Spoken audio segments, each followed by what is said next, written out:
Yeah, I think it's okay. But anyway, what I was saying was, people give me a heart attack saying the stream is out.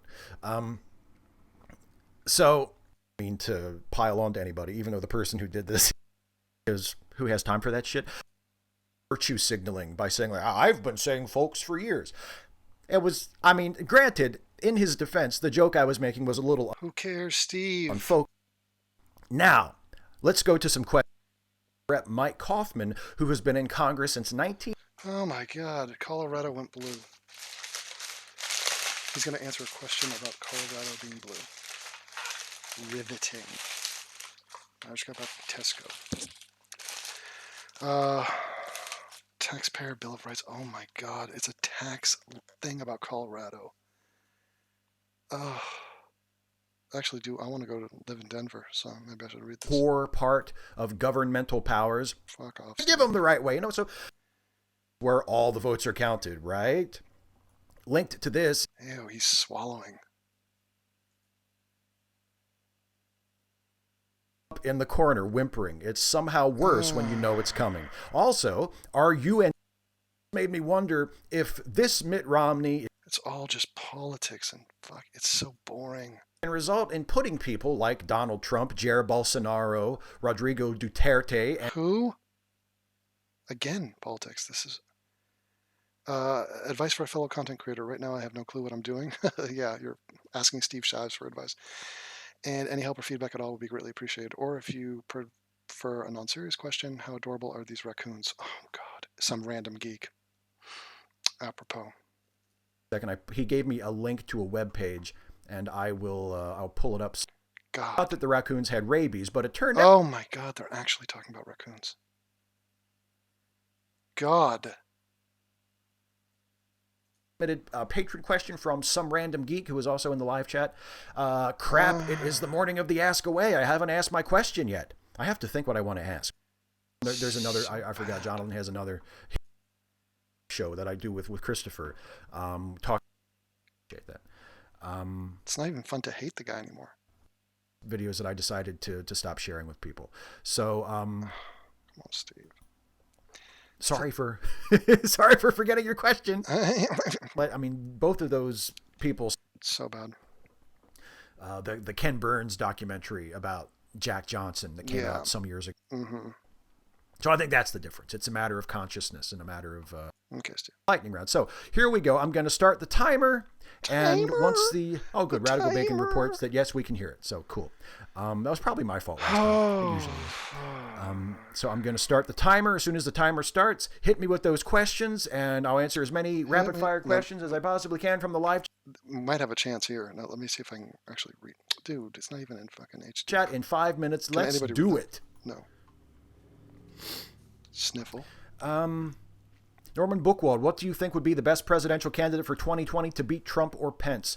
Okay, what's his answer on this? Take a guess at home. I'm going to open up this coffee. I got it like what is it? A skinny latte? Oh my God, I was out with Jay the other night, my friend out here. We saw the bartender, and we both looked at him. He looked straight. The guy looked straight.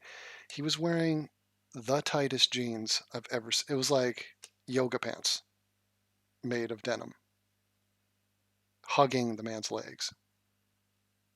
I was like, what? Why is it that the future is just a bunch of dudes wearing butt-hugging pants? Why? Is this the thing? I mean, am I supposed to bend to that? They tried to make me buy butt-hugger pants like that in Australia. I was talking to this gay guy who was, he was the clerk at the store. And he's like, yeah, all the pants are sort of like that. I'm like, but for the men? And he's like, oh yeah, for the men. And I was trying to ask him, for the straight men, but I didn't want to sound rude, but like, yeah. Oh, I don't know. Kamala Harris, maybe? Cory Booker? Kamala Harris, Cory Booker. First of all, I barely heard of Cory Booker. But Kamala sounds like a black. Cory Booker sounds like a black. He's just double black. Snake Eyes, black. Snake Eyes wore all black from G.I. Joe.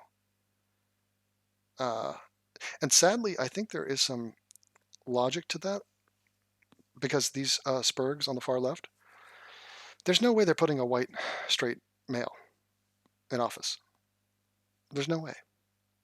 He has to be decrepit and a socialist like Bernie Sanders, you know, a Jew, or a woman, or a gay, or it's not going to be a gay. Although there is a gay, I think, in Denver or in Colorado, in Congress. But I mean, a woman of color is sort of the Yahtzee for these people. They're like, oh my God, how could we go wrong? It's a woman of color. It's a double oppressed bonanza. So let's get behind that. And can you imagine? What about Gavin Newsom? If Gavin Newsom, I think that's the mayor of San Francisco or something, a pretty eloquent guy. I don't know, where his policies are, but whatever. If he was like hinting at running, even Joe Biden, they would get crucified because they're white men. Like it's just like they're not into it. Oprah, drop an Oprah on us.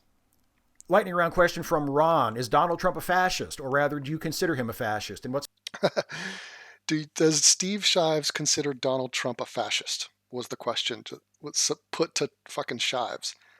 I mean, talk about a rhetorical question. I love how he has a lightning round. Like he actually does these little segments. Nobody watches this.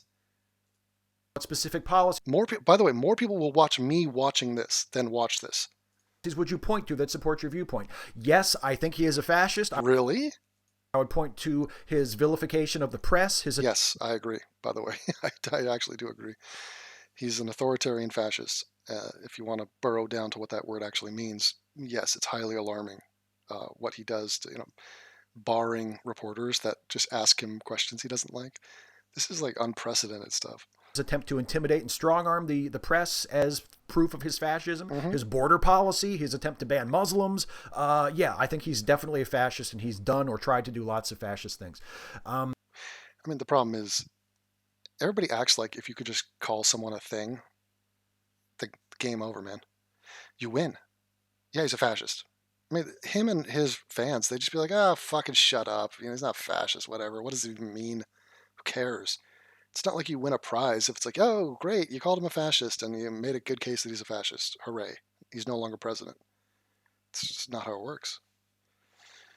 Nathaniel Robinson, is there So we need action. anyone you respect currently on the range of conservative thinkers? Look at the face. Look at his face already. The pain. Is there anyone you respect in the range of conservative? Okay, this is like a guessing game. I like this. Lightning round is where it's at. So anybody conservative that he respects, where would Steve's mind go? He couldn't. I mean, he can't admit that he respects anybody. He might say Jordan Peterson when he's only talking about psychology. Something like that. That's my best guess. Let me think here. He might say, Ron Paul. Let's see. I guess I have Uh-oh. Take your guess. Guess in the chat. a relative What is this? Worski? Steve Worski. amount of respect For? Hold on. For Ben Shapiro? What if he says Sam Harris? for David Frum. Oh, come on, David Frum. Yeah, he's a political wonk, but at least he's like a no Trumper, isn't he? I disagree with him on a lot of stuff, and I don't think he's a great guy, generally Well, fuck you, Steve. You're not a great guy. speaking. But yeah, I think if I had to pick one, I'd probably Had to. say David Frum. I can't believe he does all this in between Star Trek. Like, he watches old episodes of Star Trek looking desperately to come up with new content. Sir Kidalot, hey Steve, I know you dislike the police in the USA, not What a premise to a question. I know you dislike the police in the USA. without reason. My question is, what do you think of the police in the UK? Yeah, what do you know about the police in the UK, Steve? It's an amazing difference. Like, these people don't get around. I get around. You know what I'm saying? Like, I'm in the UK right now. I am a dual citizen of the UK and America. Now, granted, I've never been to Maryland or Sharpsburg. Actually, I have been to Maryland. I've been to Baltimore. I have a stepsister in DC. And yeah, that's happened. But the point is, he doesn't travel. The man doesn't travel. Somebody asked him, would you like to go to Latin America? If so, where would you go? And he's like, oh, yeah, well, it's a goal of me and my wife's one of these years. That's what he said. One of these years. I was in Buenos Aires for 5 weeks this summer. That was the fourth time I've been there. I know it like the back of my hand. I love Buenos Aires. It's incredible. The smells. Not so much the smells. A lot of dog shit there. No, but the sounds, the pace of life, the people, the food, the city, the architecture, it's a very unique place. It's a different realm. It's like, think of Game of Thrones. What'd they say in Game of Thrones? He made the seven, where he slept with someone in every kingdom. I'm not saying that's what I'm trying to do, but I mean, it's a lofty goal. I don't know much about them except that they don't carry guns. Great, Steve. So I mean, for that reason, they're What? preferable. What? Steve, how stupid is that? They don't carry guns because the citizens don't carry guns. We've mutually disarmed. That's why it's better. Yeah, the cops are cool as shit. But, yeah. At least he admits he doesn't know anything about them. than than the police we have here. Mhm. Some random geek says, Another from some random geek. which Filmation show should come back with a remake? Well, I mean, I would love to see another. What? I would love to see another season of Star Trek: The Animated Series.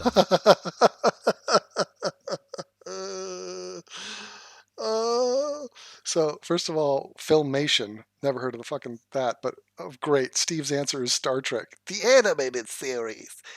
I think in the realm of animation, the Star Trek, the new Discovery version that they have, it tends to explore different themes. It goes a little bit darker, sort of a graphic novel per se. I do have some I have some notes for the direction. I think the showrunners are a bit hasty in terms of pacing. God, Star Trek. What are you doing tomorrow? Monday? Talking about Star Trek? What? Yeah, talking about Star Trek. I've had sex with 4 women in my life. I live in a white ethno city, and I'm a physical disgrace. But at least I have Star Trek. I made a deal with the devil. Obviously, the not real Ghostbusters, perhaps. He-Man. Obviously, I'd like to see them just go back and start doing He-Man.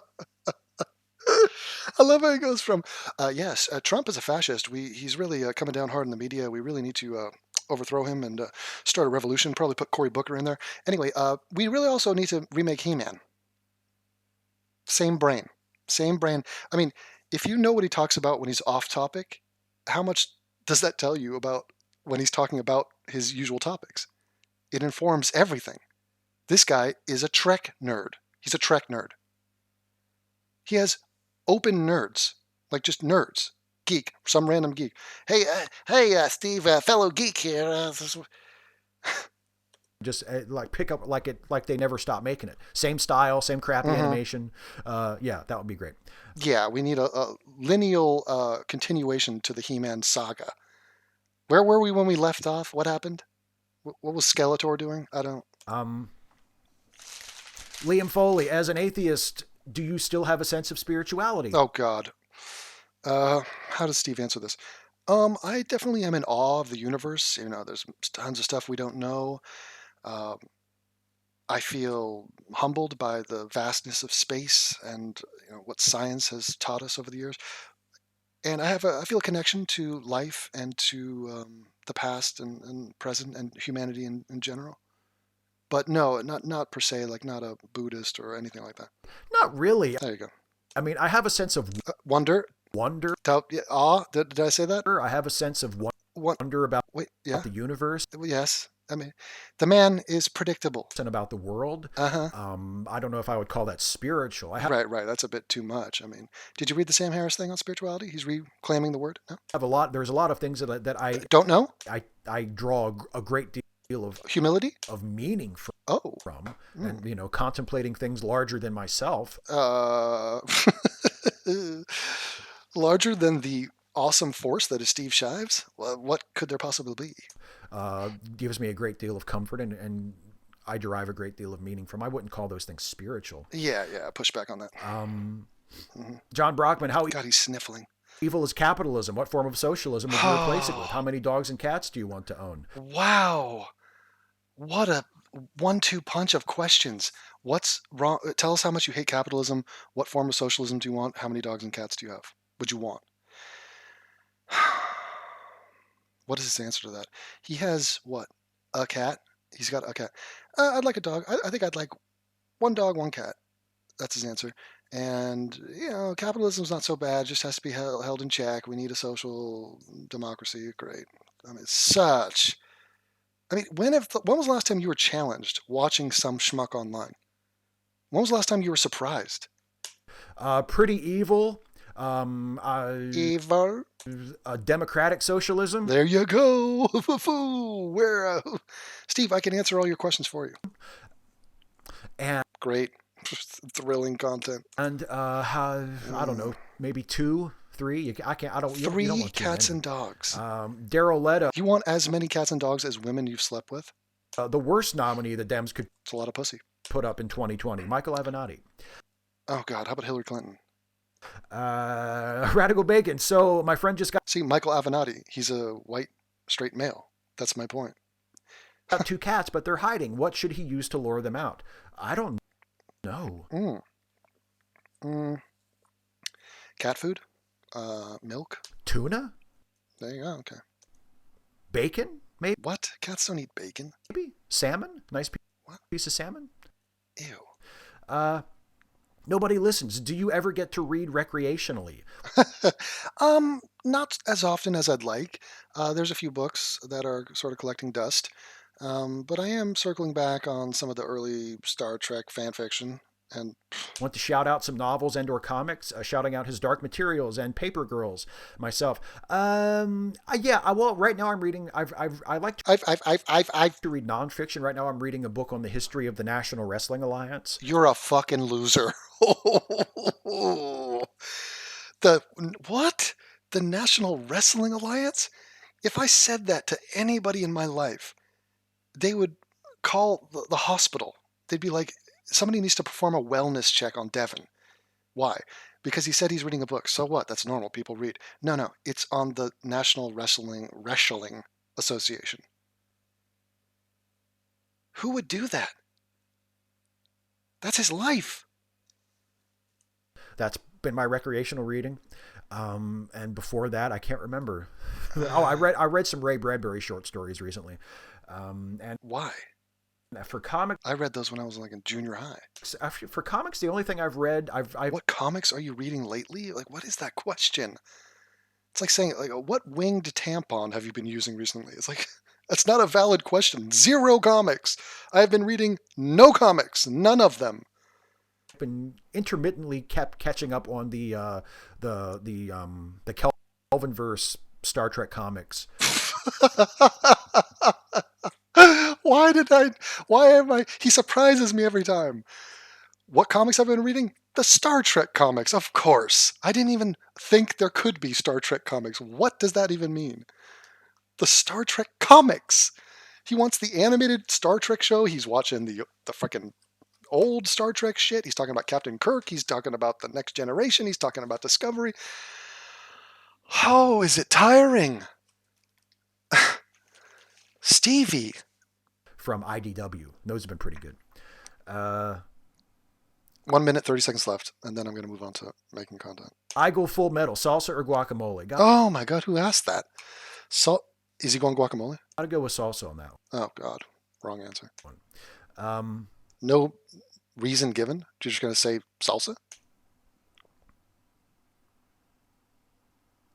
Look at him. Look at him read.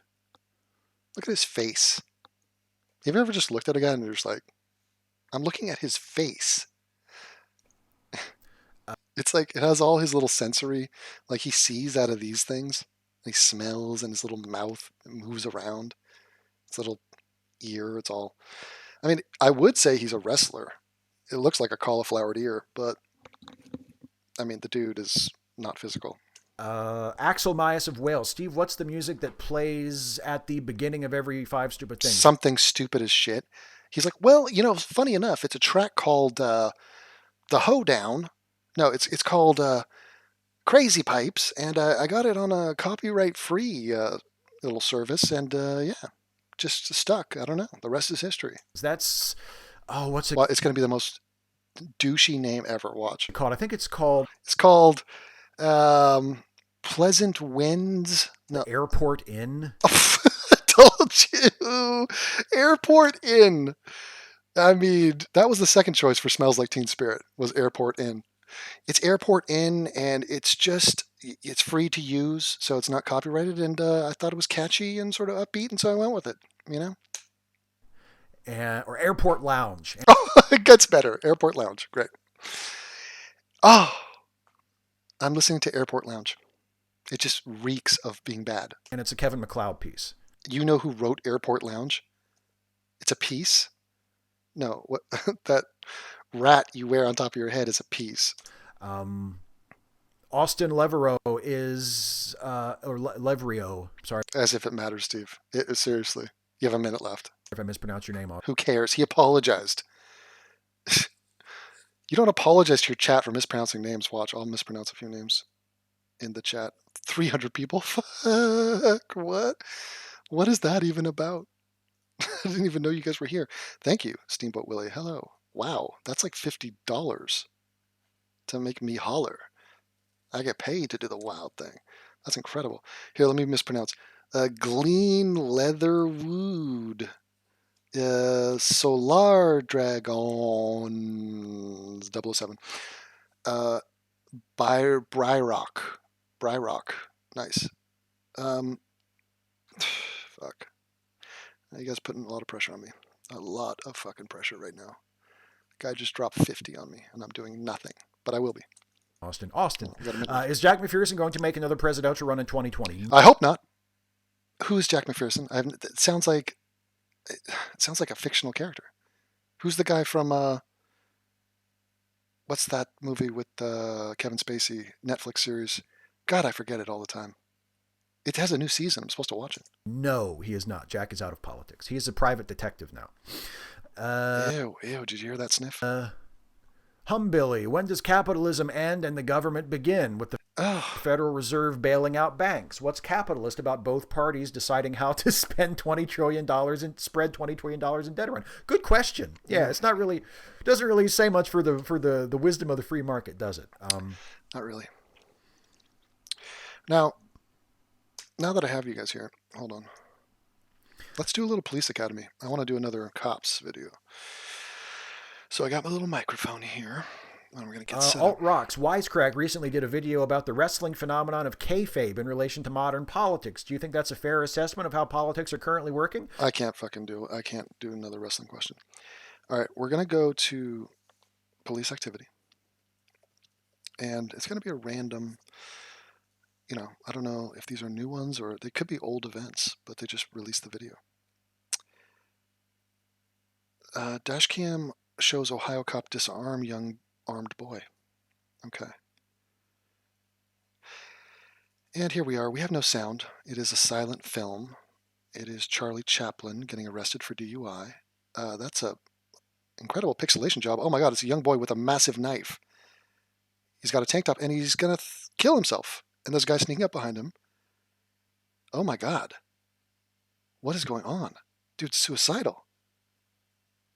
He's not going to cut. You don't cut a neck like that. He's never done this before, obviously.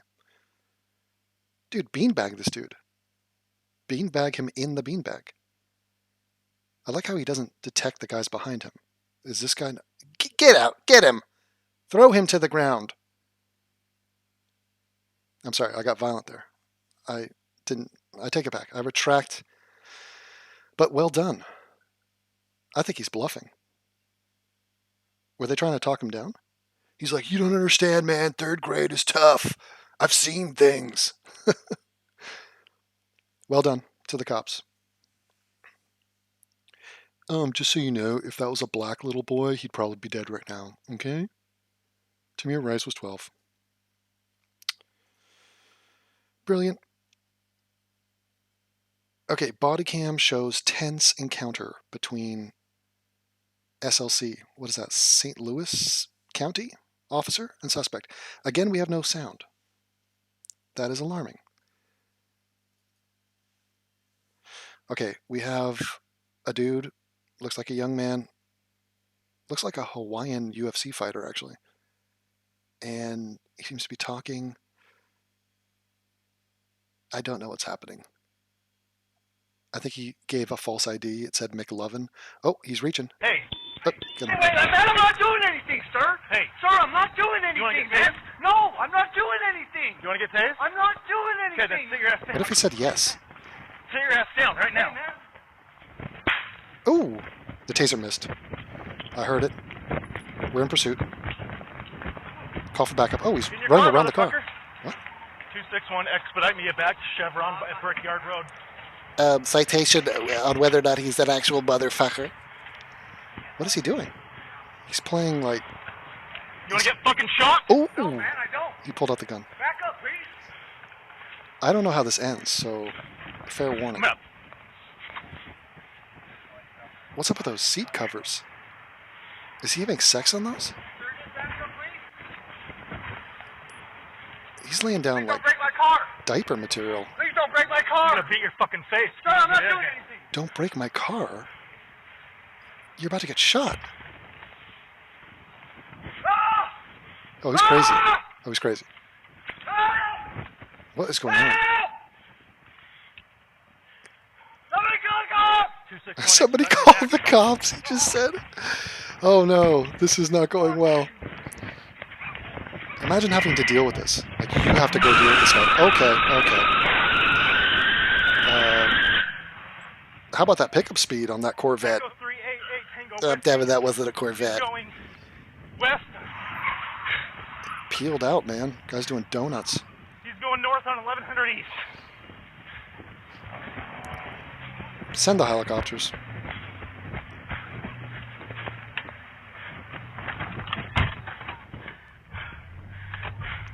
Yeah, I don't think he's going to get away. You got a red car like that, easy to spot. This guy's cardio is already blasted.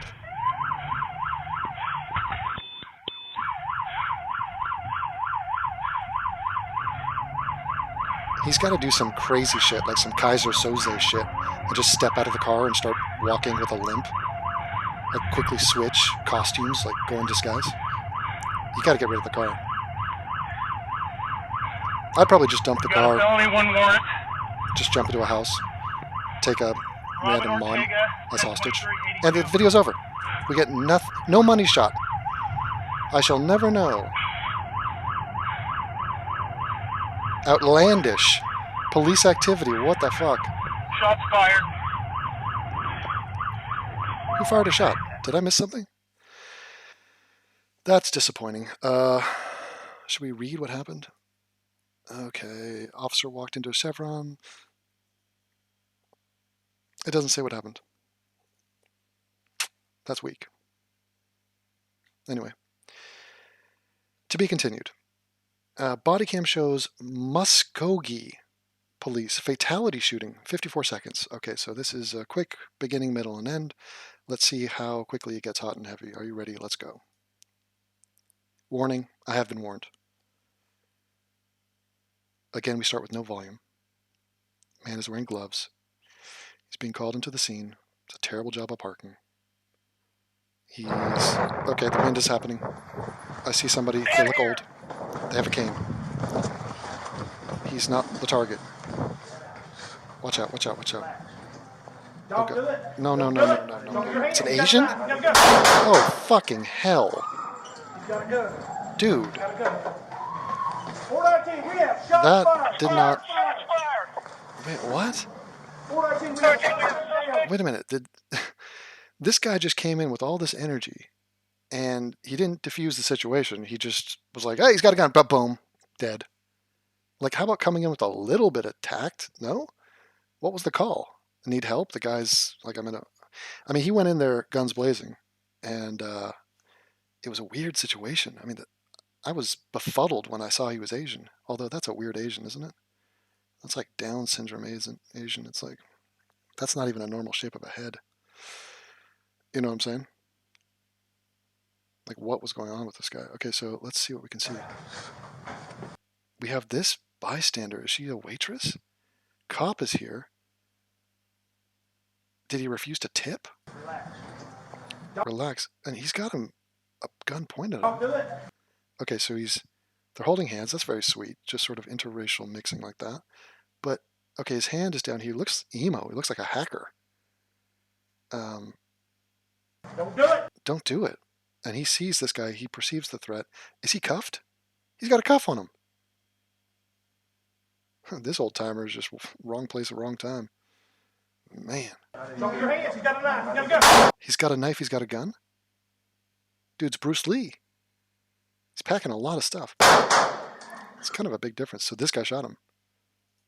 Or did this guy shoot him? Man. Your hands. He's got a knife. He's got a gun. Don't do it. Show me your hands. He's got a knife. He's got a gun. He's got a knife. He's got a gun. He's got a ninja star. He's got a crayon. He's just... He's got a gun. He's got a gun. Did he have a gun? Shots fired. Shots fired. 419, we have down. Asian lives matter. That does seem very strange. I mean, you have the guy already cuffed. He has one hand.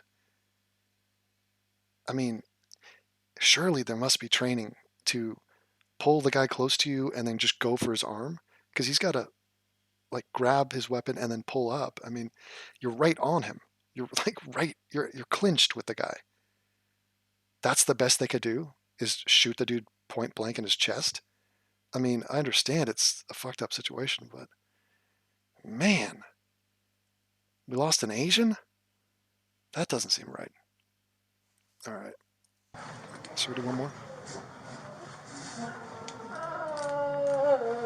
Some just crying. That was a non-healthy yelping at the end there. Okay. Intense police shootout. You had me at intense. Let's go. And we are in the country. We are in pursuit. There's nobody else on this road. This man is in trouble. Speed limit's 35 miles an hour. Easy to break that. Why is it 35 miles an hour? Oh, because that corner? 46 ahead. Seems rather slow. Arkansas 787. Oh, he's signaling. Man's abiding by the laws. I mean, Saturn Patrick car. Occupied twice. okay. He signaled left, but he turned right, so he's a liar. And that is perjury, and he needs to be arrested. Oh, he's got his blinkers on. Okay. Mm-hmm. Whoop, whoop. That's the sound of the police. Look at that country home right there. Beautiful trees out there. Is he gonna... Oh, he's gonna come out firing. Oh, I heard about this clip. He's coming out. What is that, a Kia? Look at this. Oh my god. Shots fired. Shots fired. Dude. Jesus. What is this? This guy thinks he's hot Shots shit. fired, County. Look at this car. And the guy's like, whoop, let me back up out of here. That's a smart move. Look at him. He's going to peel out. Look at that. Oh my god. Great reversing. MVP to that guy. How do you like this webcam? Takes a licking and keeps on ticking. Dash cam. Beautiful. Oh my god. This guy is straight up paintballing. Hold on, let me see this fucker. Look at him. It's a white male. Motherfucking white people, man. Either these guys have the worst aim ever. It looks a little Middle Eastern. I'm just going to throw that out there. Alright? This guy doesn't come from my gene pool. Is he married? Was that a wedding ring? Hold on. This is relevant to the story. I don't even know which... Your wedding ring is on your left hand? I don't know. Lifelong bachelor. No homo. Shots fired, kid. Dude. How many bullets do you get in a gun? Like, how hard is that to... he just keeps shooting. Now, is the cop authorized to shoot him in the back right here? I would say yes. Emptied his clip. County, I need units now. Is he hit? County, he's fleeing in a vehicle. Head east down on Steel. That's just insane. A dude you don't even know and you're in mortal combat with him. The person that was reversing, I wonder if they like spun around and actually just bolted out of there. Oh, he's reloading. What? Wait, what just happened? 10-4, I got Wait a minute. There's two people? a white female just got out. She's walking okay. southbound off of Steel. White female. Could be a wife. You good? I like how she's just moseying into the woods. Like the cop didn't see that. Like you couldn't have driven around the corner and given her half a chance to hide behind a tree. I'm good. Is he hit? Was that the worst shooting display of all time?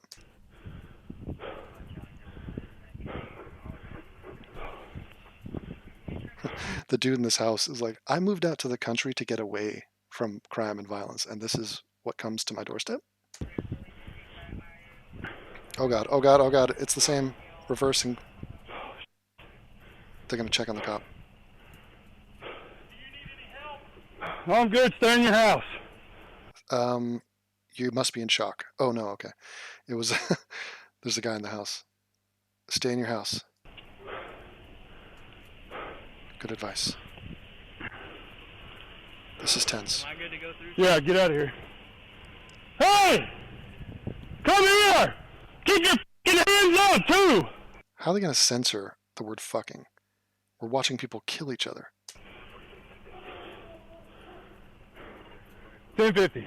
I thought he was a little bit nasty to that driver. He told him to get out of here. It's like, dude, we all have problems, all right? I got the female walking toward me. Keep your hands up! 10-4. She's like, I think I made some bad choices in life. This guy's bad news. Negative. I was not hit. My vehicle Wow. got a bunch of bullet holes in it, but I'm good.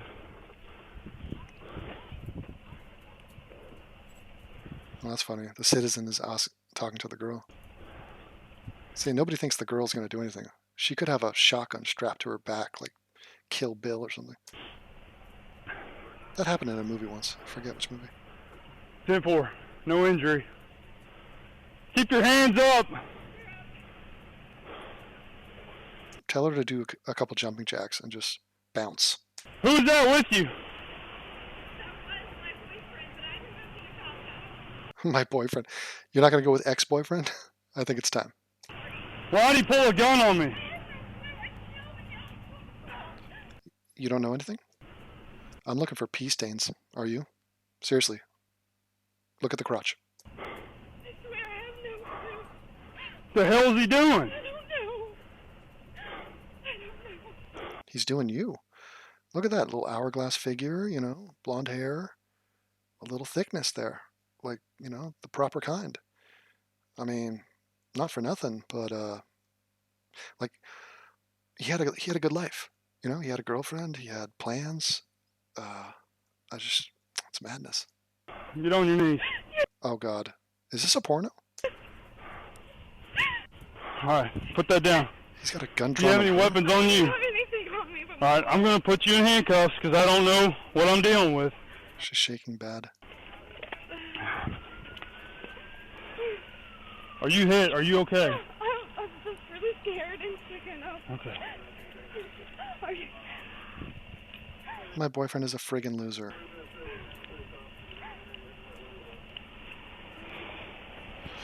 So what do you think happens? He goes to jail or gets shot.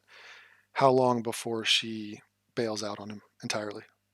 Like she tries to contact him. He calls her from jail. He uses his one phone call. Maybe he has access to emails. Maybe he gets out on parole and he goes to look for her. I mean, she's got to go into witness relocation or just leave, go back and move in with family. I don't know if she was living with him. I actually don't know anything about these people, but I'm speculating. Go ahead. Alright, sit down. Yeah, just feel her up a little bit. Check it out. She could be hiding something in her bra. 1050. I'm good. Okay. I'm good. He took off that way in It's the a big vehicle. boy. So, like a light green, gray passenger car. Okay, stop. Yeah. Sit down. Sit. Sit. Feet out. So, Feet out. Turn around. Yeah.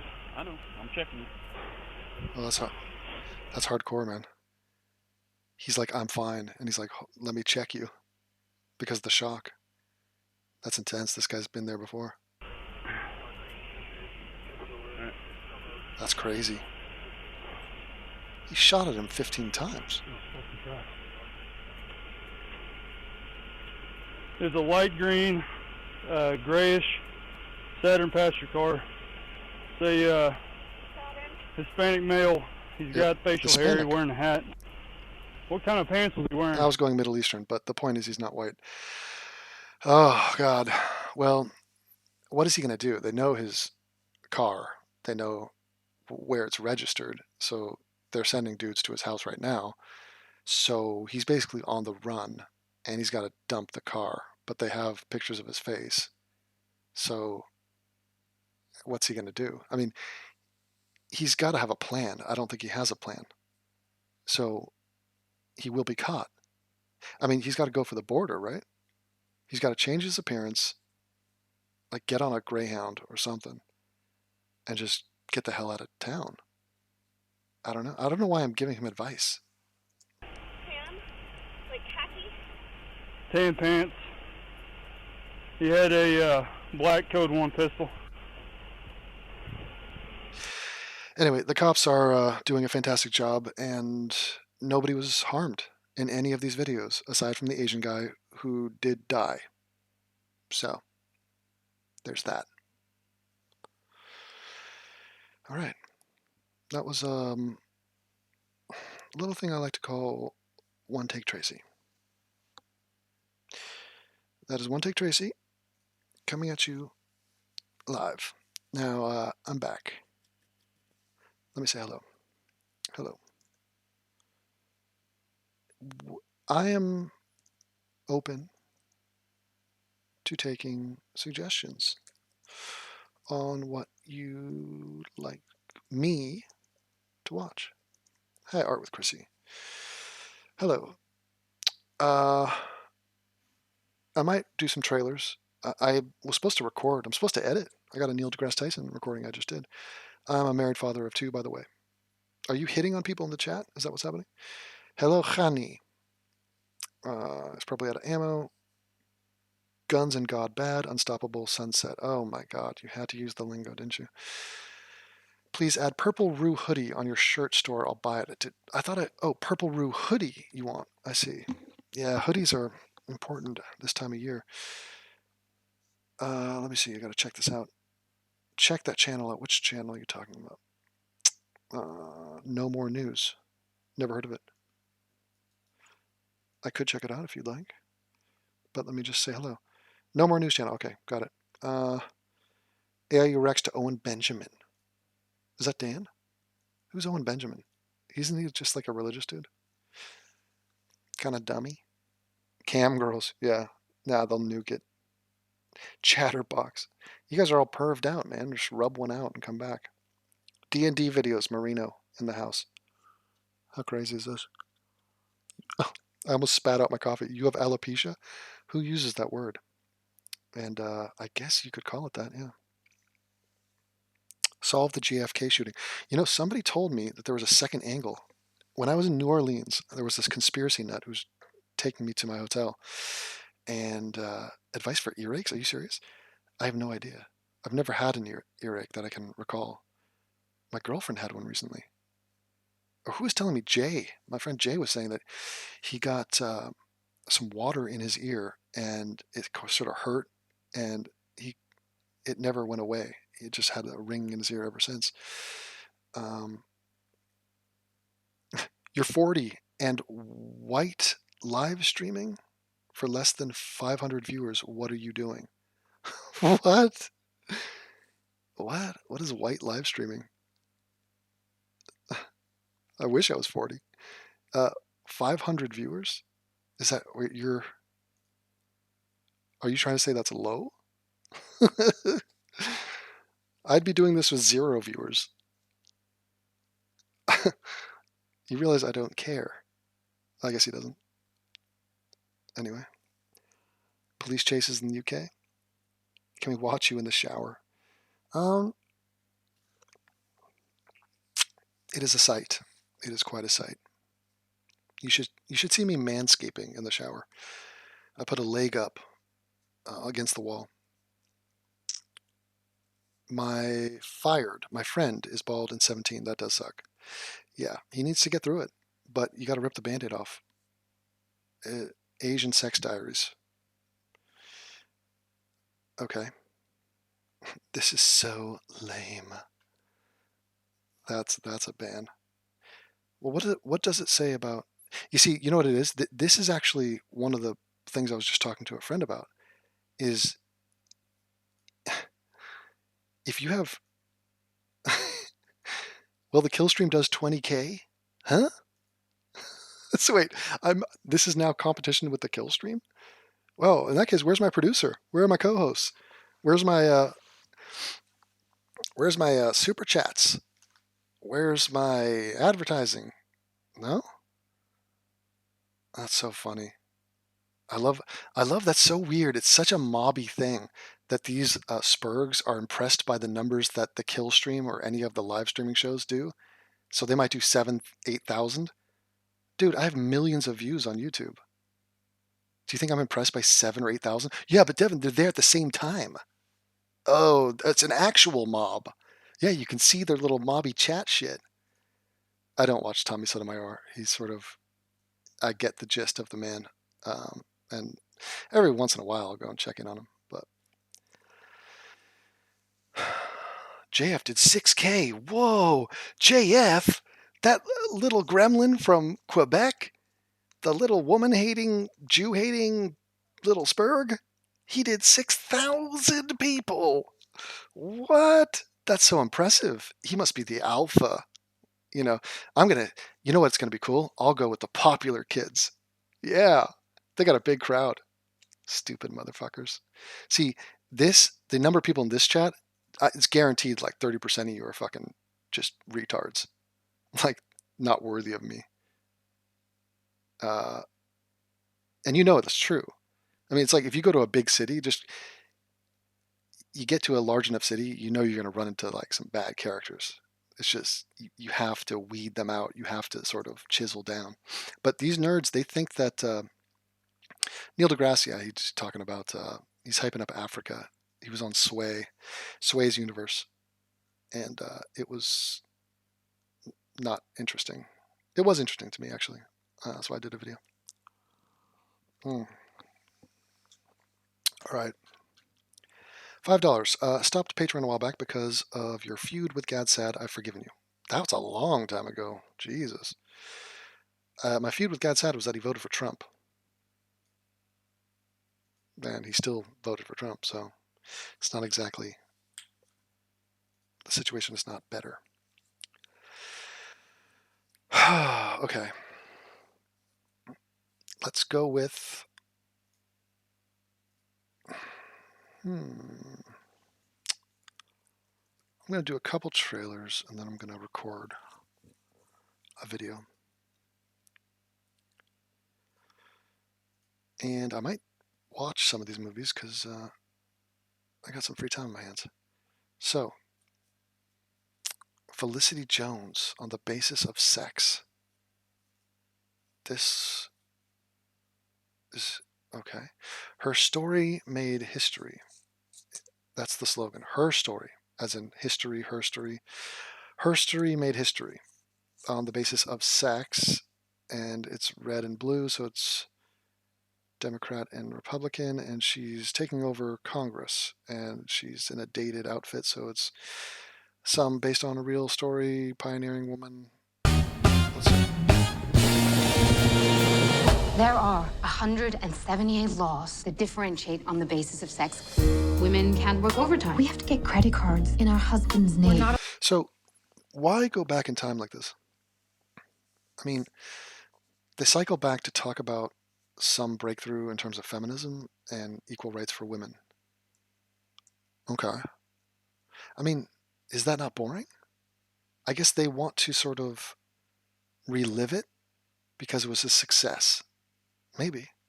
I don't know. It seems like manipulative. Not allowed to work in the mines. This is a man's world. You think you can change the country? You should look to her generation. They're taking to the streets. That's what's her name? Kathy Bates. She's so this is the 70s or late 60s. She's quite a feminist though. Protests are important, but changing the culture means nothing if the law doesn't change. What did you say your name was? Ruth Bader Oh my God. Okay, so this is the girl from Star Wars, and she's an English girl, right? I thought. And she's putting on an accent. Ruth Bader Ginsburg. Okay. Well, I don't know the story of this woman. I want to be a lawyer. I want to represent clients in pursuit of justice.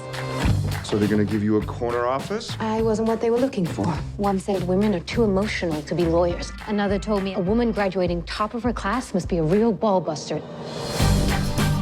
I worked hard. I did everything I was supposed to, and I excelled. Martin Ginsburg will be signing all of our checks someday. You're a smart girl, Ruthie. You married a star. If the law differentiates on the basis of sex, then how will women and men ever become equals? I don't read tax court cases. Read this one. The law assumes a caregiver has to be a woman. This is sex-based discrimination against a man. What? She was an MRA? That's interesting. We need to take this case. This is not a case. I think people love the sort of recent history, and I would call this recent history, I guess.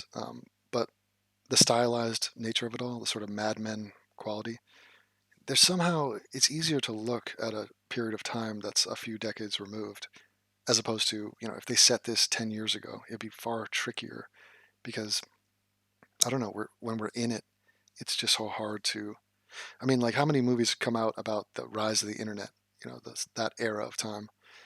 Not so many, but a movie like this is just, I don't know, it's pretty to look at. This is a declaration of war. They could topple the whole damn system of discrimination. They think gender equality is a civil right. What's at stake is the American family. Let's put this idea to bed once and for all. How many shows has that dude been in? He's been in everything, right? Guy's a freaking career character actor. Once and for all. How does he have a full head of hair? I say that to all these guys, though. You will lose. And when you do, you will set the woman's movement back 10 years. You don't get to tell me when to quit. I know this case disrupted our lives. Who's it for, if not for me? You cannot be down.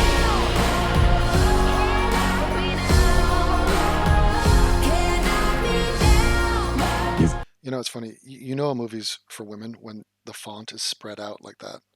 Men don't like that. Like, that to me bothers me. I guess it does something to the eyeball when you read it. It's supposed to be elegant. You got those little serifs. It's Font Friday on a Sunday. But, men like bold.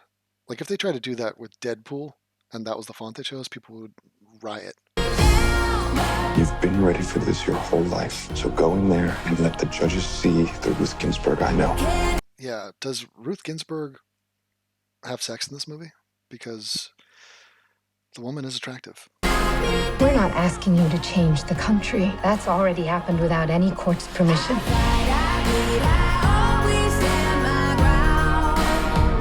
The word woman does not appear even once in the U.S. Constitution. Nor does the word freedom, Your Honor. Neither does the word dildo. Point of order. Directed by Mimi. Written by Daniel Stiepelman. Sounds like a Jew. Male feminist. Now you see how they add this border? It's black around the edges. It's called a vignette. And it happens a lot. Christmas. Okay, I will not be seeing that. The Grinch apparently is shit, even though the animation looks good. What do we have here? A black woman, blue hair, gin, love is boundless. She's Muslim. Okay, this seems regressive. Let us watch it. 5, 6, 7, 8. She's a dancer. Okay, let's predict. It's flash dance. She has dreams. Looks like she's being reviewed. So she's trying out for like a prestigious dance school, but they find out she's Muslim. Or her traditional Muslim family finds out she's dancing, they disapprove. So after her dance, she has to put on her headgear and stuff like that. Like at some point, the burqa is going on or the hijab, and it's going to be like really powerful. I dance because my grandmother danced. Movement is one of... Hello. That's a rewind. Bow, chicka, bow, bow. Look at the frigging jelly. Now, she's teaching these two girls. Dance is experiencing a renaissance online. I mean, YouTube has been a godsend to dance. You know, it's like a lot of you guys don't watch that shit, but imagine if you were a dancer and you had the chance to go viral and have your dancing be seen by just tons of people. We're talking about kids, teenagers. They're getting millions of views. I mean, it fucks with their minds, I'm sure. Imagine if you were 15 and you had some viral video. You're like, I am the fucking king of the world. One of my only connections to my lineage. To my lineage? What lineage? DNA. What DNA? Black? African? South by Southwest. My identity. What city is that? Is that LA? Is shaped by my parents. They come from two very different worlds. And your mother, she's discovering things. Summer, put that back on. You ever thought about maybe temporarily giving in? You mean like converting to Islam? No. I think you look cute in the scarf. Could play around with it. You gonna wear that to work? I have finally found something that makes me happy, and you want to mock it. Oh God. Okay, so she has converted to Islam late in life. Instead of maybe learning something. I think she's a good actress. Isn't she the one from what's it called? Luke Cage. The girl with one arm. Learning what? How to hide behind scarves and holy passages instead of just saying you want to be accepted for once. Okay, so the music is sort of repetitive and not that classy. The dialogue is not believable, and you can tell they're acting. I didn't know you got down like that. Photos everywhere. You're a hashtag. I see some of my young Muslims flaunting their bodies and using Islam as a way to be liked. But I say to you, young woman, stop before your Okay, so the scary music when you hear the Muslim dude talking about the way Muslims should be. And so this is going to be an exploration of what? The actual religion, or... Photos become actions. I'm becoming someone I don't know. So wait, Islam cock blocks? Is that the... I introduced her to the truth. No, it is your truth, Jade. It is your truth. My mother throws God at me, but I was born of smoke as fire. She was born of clay. I may never see my mom again. She disappeared in a holy book for another day. I know what you did, Summer. We want each other. We both want each other. And a religion can't stop that. I'm sorry. I am the smokeless fire. I am the smokeless flame. This is stupid. I just realized it. Like, they're not going to call this religion out. This is just a part of the story. They call him Jinn. Huh? No. Again, that's for women. You can tell by the pink font at the end. But, Jesus. I don't understand that. I don't understand the premise. Oh my God, Aquaman. All right, we got Aquaman visits SeaWorld. There he is. Now, I guess I'm curious, because I've seen this guy act, not only in Game of Thrones, but on a TV show called Frontier on Netflix. And I'm wondering how much humor, he does have a sense of humor, but I don't know what tone, if they're going to go for like a Ragnarok thing, because it's so cheesy. Although he is way more macho than the actual Aquaman, at least from back in the day. So it's more like a metal Aquaman. It's kind of crazy. Let's see.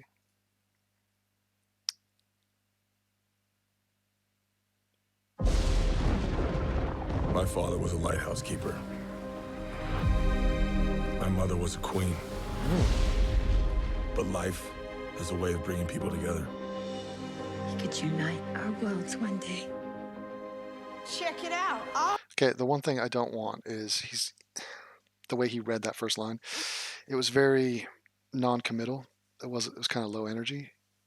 A lot of actors try to be cool, and he just, my mom was a queen, and this is how it went, and here's how I'm gonna act the whole friggin' movie, and it's just such deadpan nothingness. Author is talking to the fish.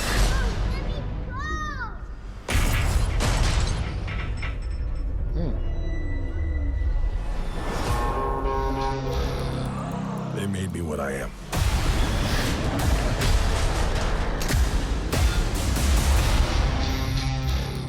Permission to come aboard? I mean, okay, cheesy over-the-shoulder line with the stupid action hero slogan. This is like some Steven Seagal shit. I've been looking for you. Hold on, stop the press. Who's that? Stop the press. Vicky Vale. I've been looking. I want to say Scarlett Johansson, but I don't know who it is. She's got some tatas. For you. Your half-brother, King Orm, is about to declare Oh, it's a blonde white man. war upon the surface world. So we got to figure out that there's like families and all sorts of folklore in the underwater realms. We got to learn about it. The origin story.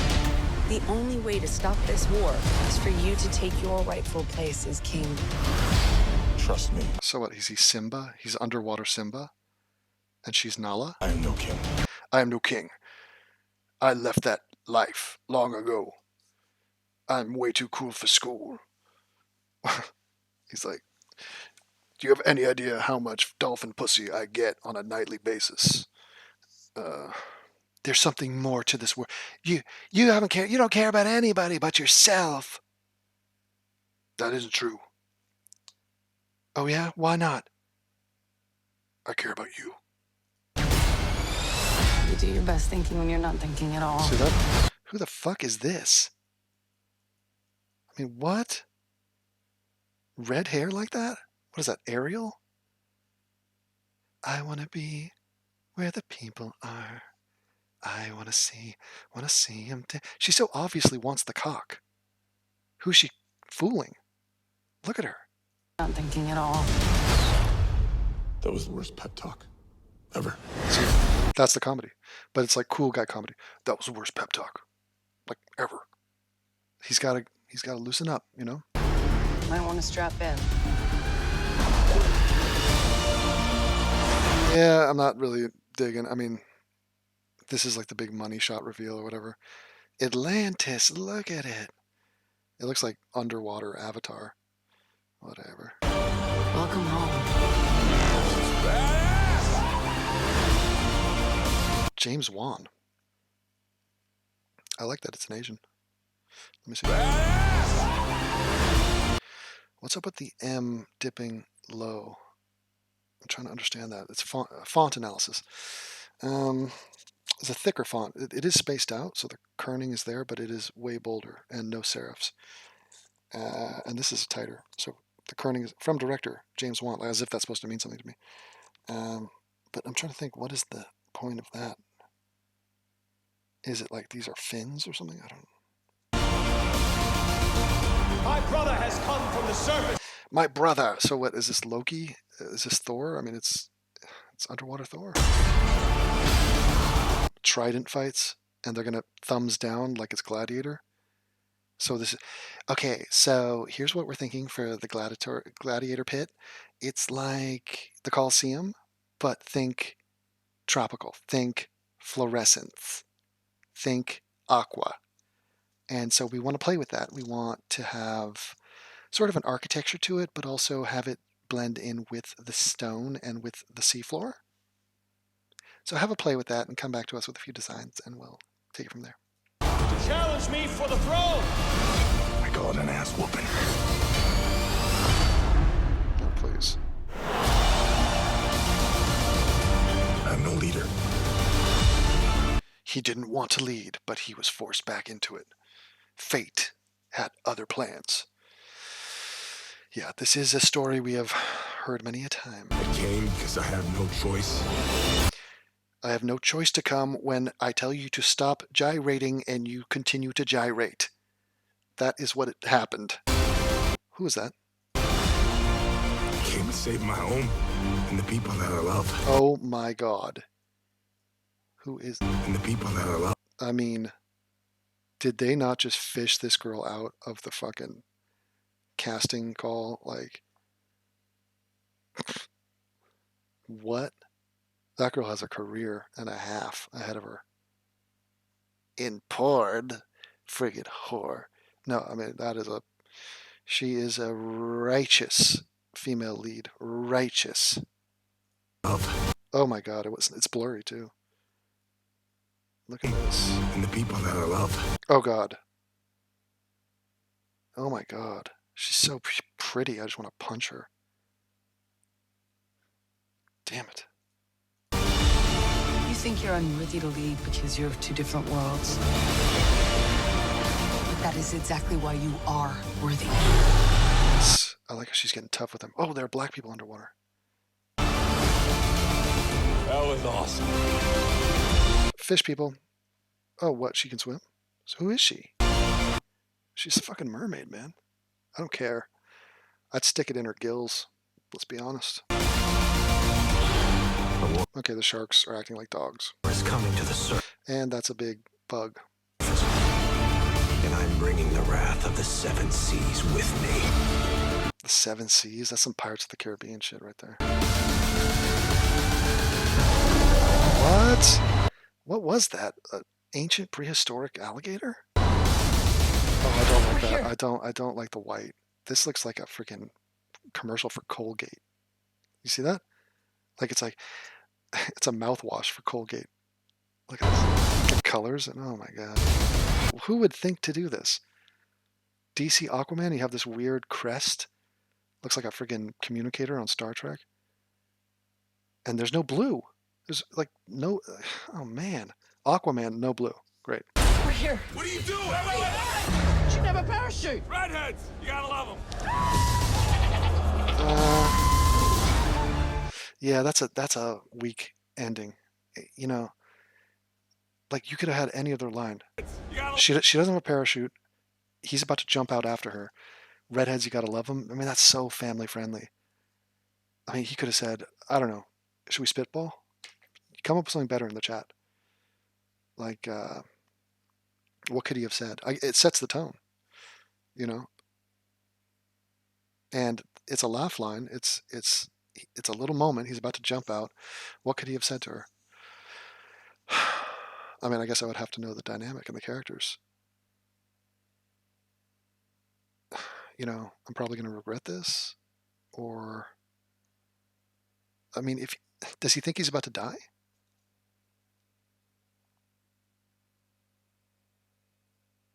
I don't know. I need to think about it, but I'll watch it. I would watch it. And I think you would too. Let's be real. Extended look. That's 5 minutes. Oh, please. That's too much. So, is this still on? Is this still on? Let me see if somebody's in my Discord. Nobody. Fucking hell. No one is around.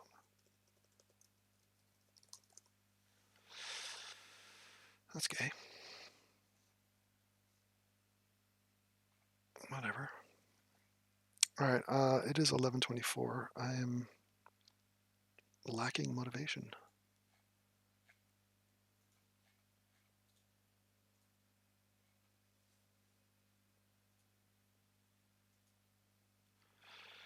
Right, apparently it is still on. Can you help me? I can't chat or super chat on the main AU channel. What do you mean? Help you with what? Super chat on the main channel during a premiere is disabled if the video is not monetized. So that's what you might be running into sometimes. And Outlaw King yet. Never seen Outlaw King. Amber Heard? Oh my God. Are you serious? Let me see that. This guy's speaking my language. Talking about Amber Heard. Yikes. Let's see. What? London Fields. What is this? Really double. I want sex. Actually, S-I-X.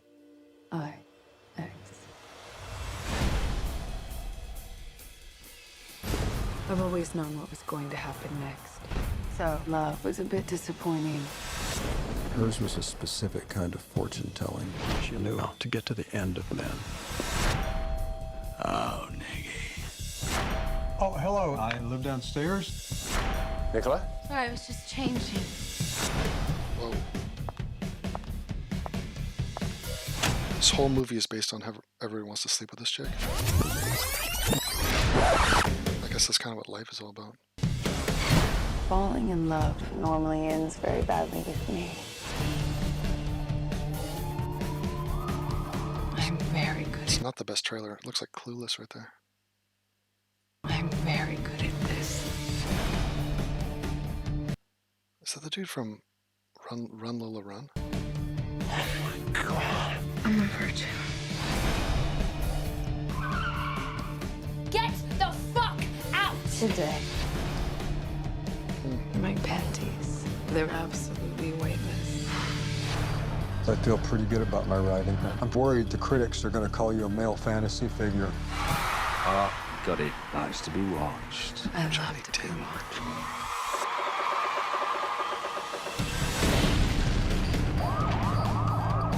Yeah, it does. It's just not coming together for me as a piece, as a vision. You know, I just don't like the vibe. I don't like the style of it all. Rubbish, man. Do I dare to go into what's trending? It's a scary business. What's trending? Oh my God, they have press conferences. Hold on, gotta see this. I don't want to go too much into it because I missed so many things and just happy to say that. Yeah, no, I mean, obviously Fabiano, you came This is the #1 chess player in the world, Magnus Carlsen. so close at the end, but you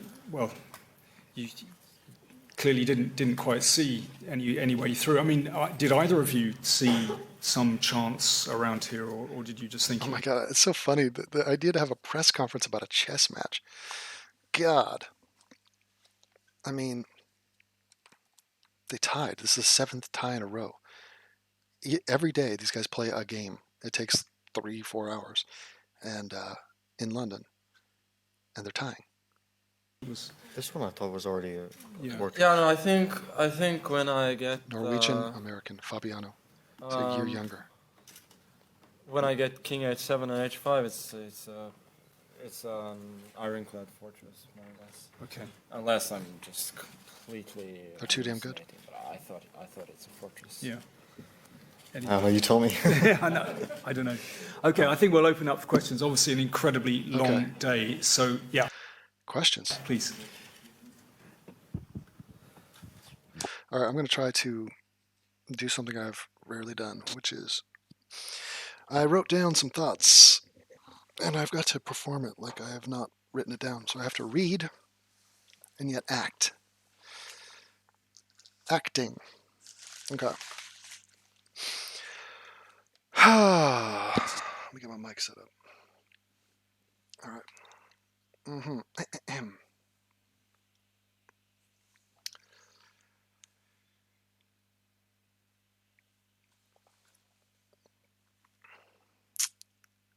Okay, so many of you know that I lost my channel. It was terminated for several months, and then it was restored. The problem was the algorithm really doesn't know what to do with channels that were terminated and then restored. I think the algorithm thinks I just became wildly unpopular for several months. So the problem is a lot of you aren't getting notifications. And I realize it's kind of a losing battle for me to tell you who are actually seeing this video that you're not getting notifications. The people I need to be telling won't be seeing this video. But do me a favor and make sure that the bell is turned on. And actually do me another favor. Do me 2 favors. Click the bell, turn it off, and then turn it back on, just to be sure. And then there's also settings. You can ask it to tell you of every new video.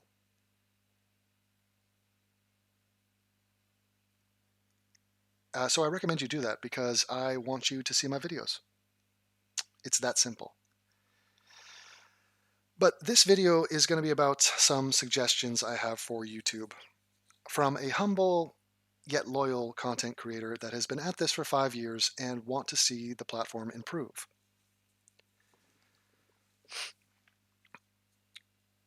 So I think one of the main complaints that we have, we love YouTube.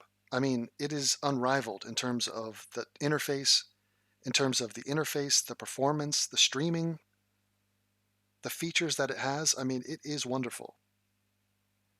However, this whole project of policing content creators, it is not exactly running smoothly.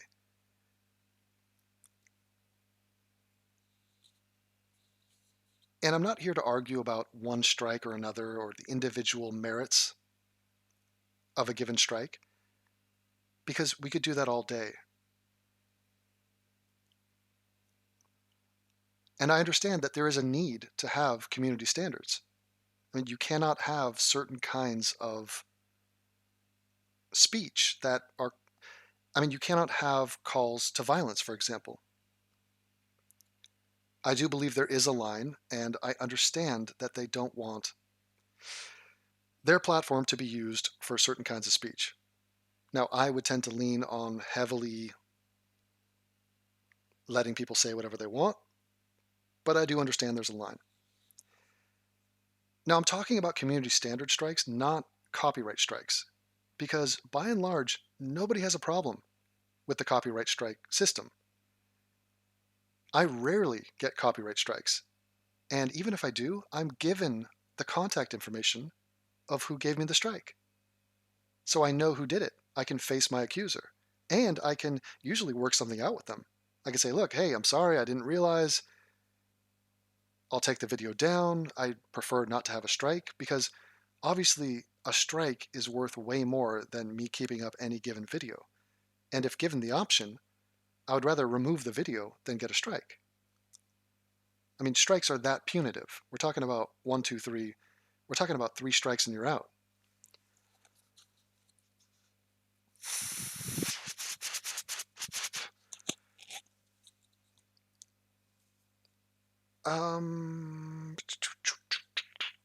And if you get even 1 strike, that affects your monetization. And you're well on your way to having your channel terminated, which happens. I mean, it's very easy for this to rack up. Now, I'm not suggesting that you give us the names of everybody who flags us for community standard violations. I mean, half those people are anonymous anyway, so it wouldn't really serve any purpose. And quite honestly, they're not even serious people. The flagging system is being misused constantly.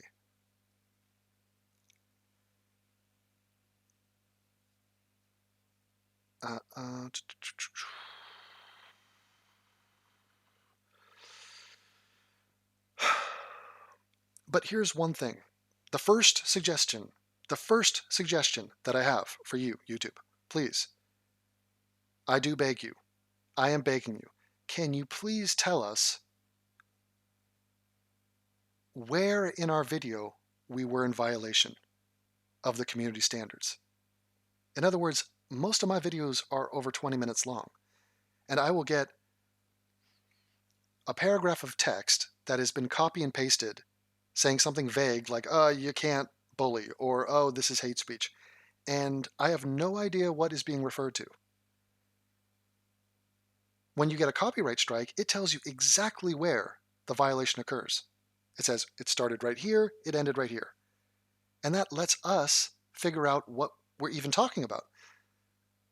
So I will get a strike for a 20-minute video. I have no idea what part of the video is even being referred to, and I have to appeal it. So I am appealing in total darkness. I have no idea how to appeal the thing that I'm being accused of because I don't know what I'm being accused of, really. It's like saying, Devin, you've been charged with a felony. How do you plead? I don't know. Which felony? What did I do? Just don't worry about that. It's a felony. What's your defense?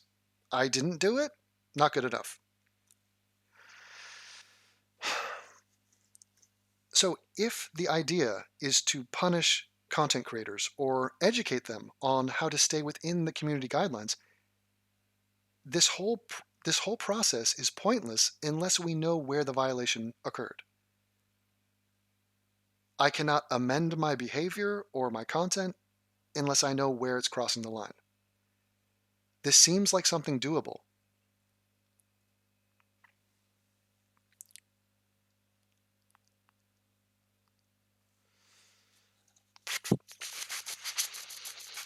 All right.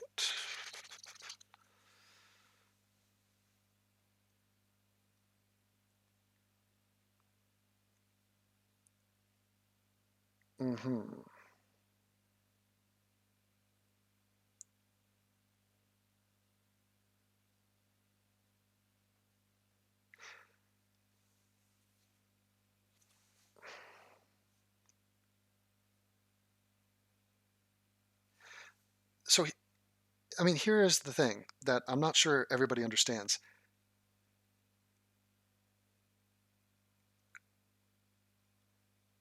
I think when YouTube was created, the idea was that it's going to connect people.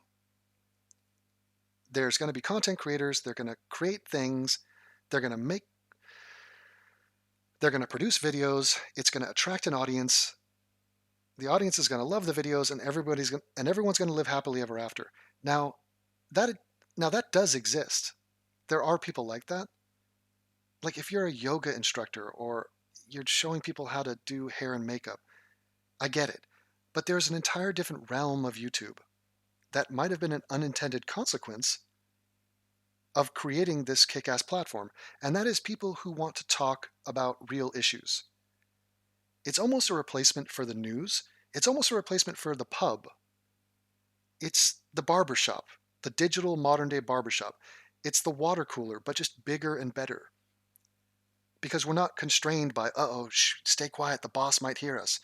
Or, oh shit, I don't want to say, or oh shit, I don't want to really say what I think to my coworker because they might gossip and it might come back and hurt me in some way. No, this is a free forum of open inquiry and thought, and just good times and fun. But the point is this. I, and many content creators like me, are going to be delving into topics that are controversial in nature, because that's where the interesting topics lie. They are compelling to us, but in so doing, we are going to rub people the wrong way.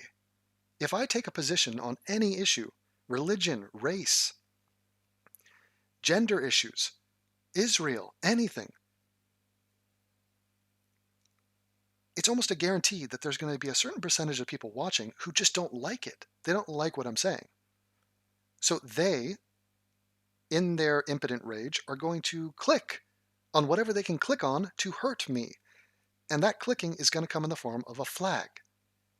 They are abusing the flag system. They aren't actually offended by my content. They don't actually think I violated the community standards. They're not watchdogs for the community in that way. They're just vindictive assholes who want to shut down the person that they don't like or the opinion being presented by the person that they don't like. So by setting up the flagging system and giving the flaggers so much power, so much benefit of the doubt, you are encouraging YouTubers to not delve into compelling areas of discussion. You're asking us to neuter ourselves. And I've already been circumcised, and I don't intend on losing any more of my cock.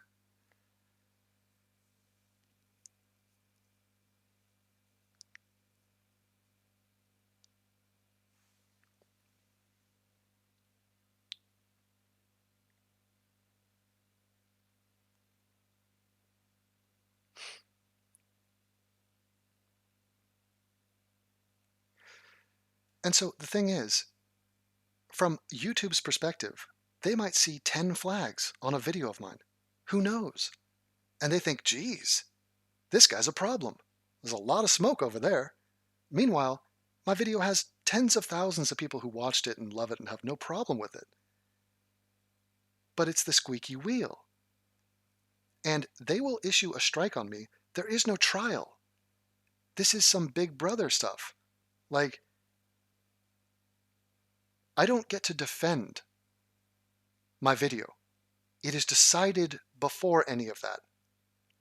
Judgment has been cast. What kind of a judicial? That's a tough word. I'm not even going to try that word. What kind of judicial system is it where you have an anonymous accuser, there is no defense, you do not contact the content creator, and then you just punish him? And then, oh, by the way, you have 1 sentence appeal, and we're not even going to tell you what it was. And we're not even going to inform you what in your video was in violation. But good luck with the appeal.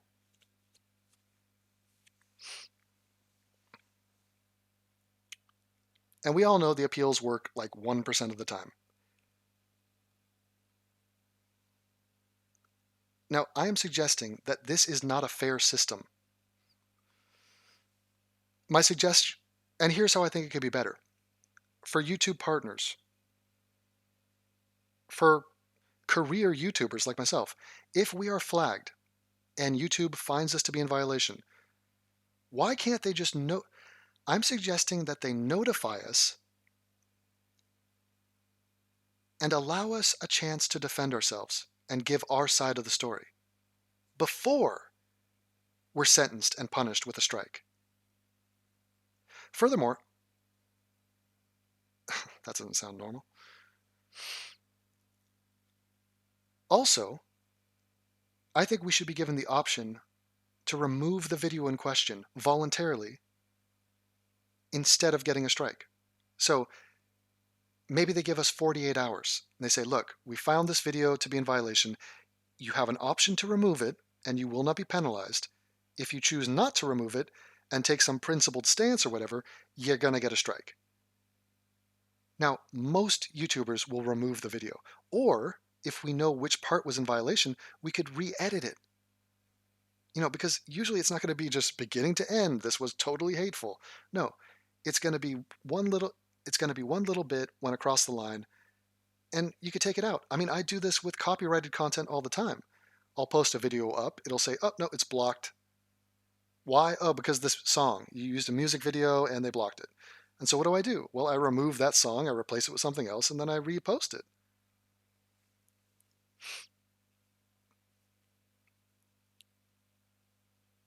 Because to not give us the option of removing the video and not getting a strike, it just seems vicious and authoritarian.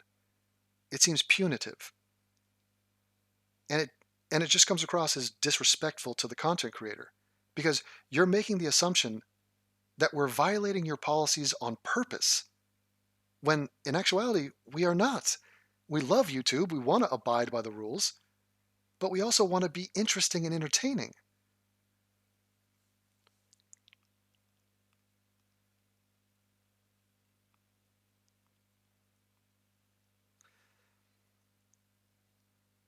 I mean, how are we supposed to know precisely what? How are we supposed to know precisely what is happening in your terms of service? The thing is written by a lawyer intentionally to be amorphous and vague.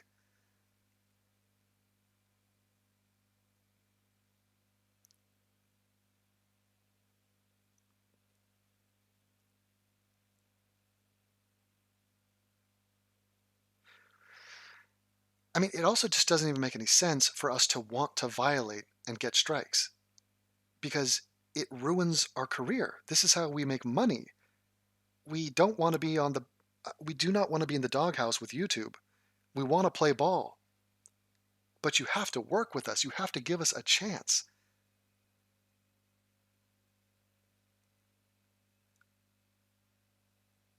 Because I, for one, can tell you, I don't feel respected. I don't even feel like I'm heard. Everything just happens after the fact. I'm not notified before any of the stuff happens. And when I do get notified, it's too late.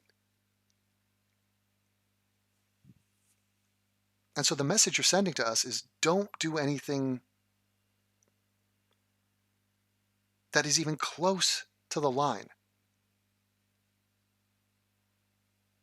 You're telling us to tone it down and to water it down. And this, I don't think, is what YouTube wants. Because it's going to rein in our creativity.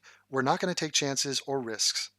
And look, I'm not trying to offend people, but I mean, we're all adults here, aren't we? Like, this is the real world. Anything you say, somebody's going to be offended by it.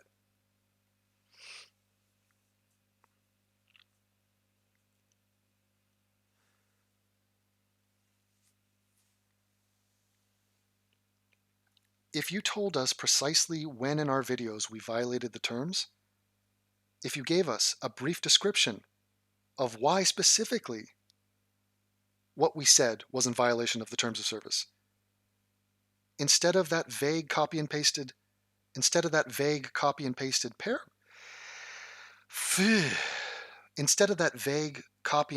paragraph that we all dread getting, and then if you gave us the option to remove the video if our appeal was not upheld, without penalty, this would be a far better system.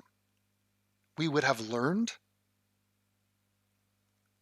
from the experience, as in, oh, I did X and they said that was across the line. Cool, maybe I won't do X anymore because I want to make money and be a YouTuber. But also, it gives us the common decency of assuming that we're not trying to break the rules. As in, hey, you broke the rules, just so you know. I mean, it might have been a mistake. So could you please remove the video or change the video so that it's in accordance with our policies? What is wrong with that? Give us a chance to play ball with you guys.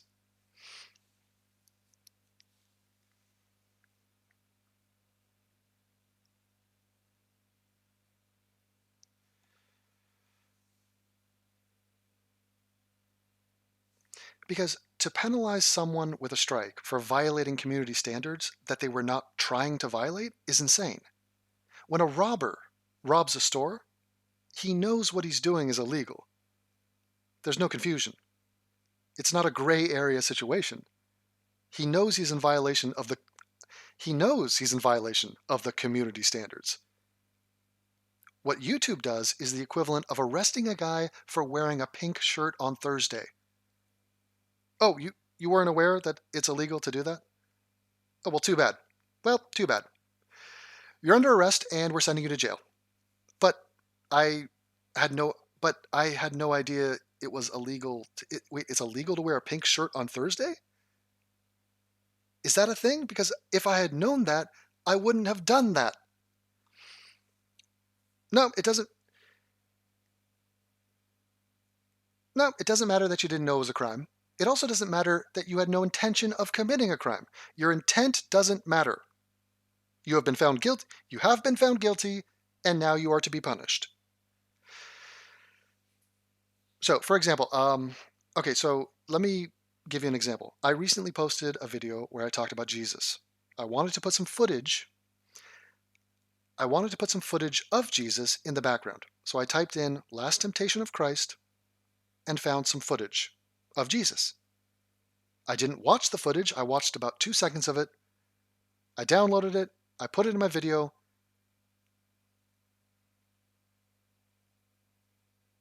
And then I just rendered my video and uploaded it to YouTube. Now, it turns out in the video,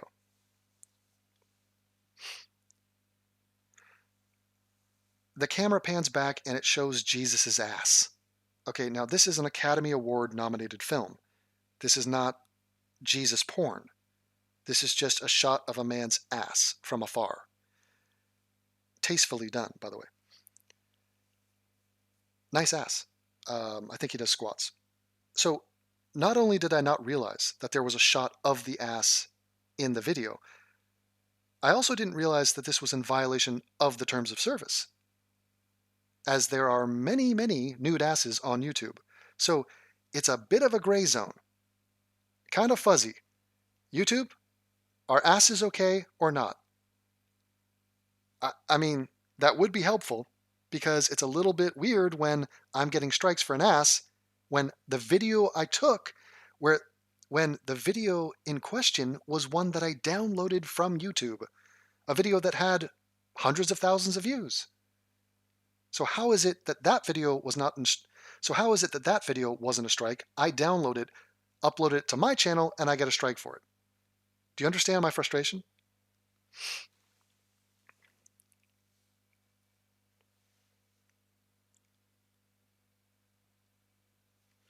So if YouTube had come to me and said, look, you showed Jesus' ass and we're against it and you've crossed the line, and they timestamp, they say, look, the ass, it starts right here at 2 minutes and 30 seconds.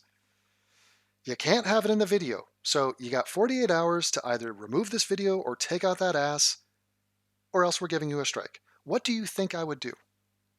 Do you think I'd say, nope, I'm a big ass freedom absolutist, and to hell with YouTube and to hell with your strikes.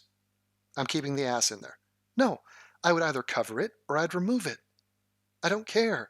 I want us to be cool. You understand? But instead, I didn't get that option. All I got was an email saying, you got a strike. Now, that was one of the 3 strikes that led to the termination of my channel. It's something that petty, that pointless. Which brings me to another point. If I download a pre-existing video that is on YouTube, upload it to my channel as part of one of my videos, and then get a strike for something in that video, that is wrong. If I can show YouTube that the clip in my video was part of another video that is on YouTube and doesn't have a strike, like it's up on YouTube and it's perfectly fine, then I should not be punished for that. Then I should not be getting a strike for it. I mean, there should be a safe assumption on my part that if it is up on YouTube, then it's fair game and not in violation. Now, I understand that you guys can't police everything and some things will slip through the cracks. No pun intended. But it's not like I'm going to LiveLeak and downloading shocking footage and putting it back on YouTube. I'm downloading clips from YouTube. Like a perfect example, the Vice video I did. I did a Vice reaction video. They did a video about incels. And in the incel video, there was a cartoon of sex. Just a crudely drawn stick figure thing of a couple having sex. Now, it was on the Vice video, which had been viewed by millions of people. I downloaded it, put it into my video, and I got a strike for pornography. Meanwhile, the Vice video is still up. Now, I explained this, but obviously in the appeal, nobody cares. They're like, whatever, dude. You showed sex in the form of a drawing. You know, it was like, yada, yada, yada, whatever, we don't care.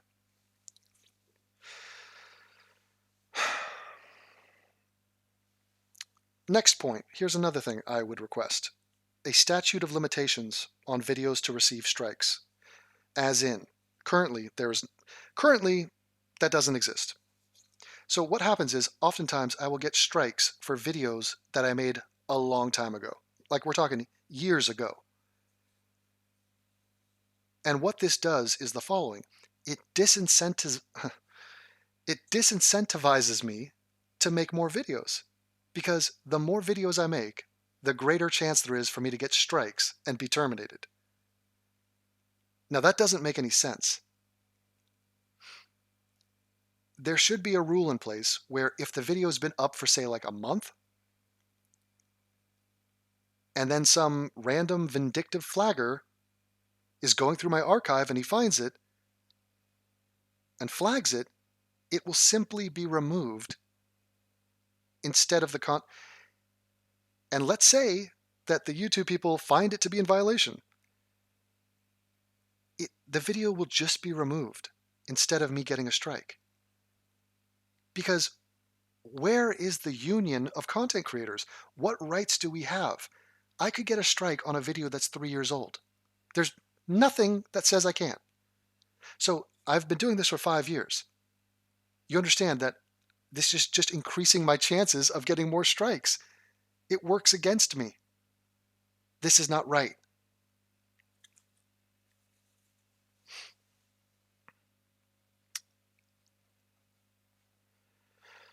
Now, I feel like these are all very reasonable requests, and I'm fully aware that nobody from YouTube is looking at this, but I do feel it's important to put on the record because these problems come up over and over again, and I think these would remedy a huge chunk of it.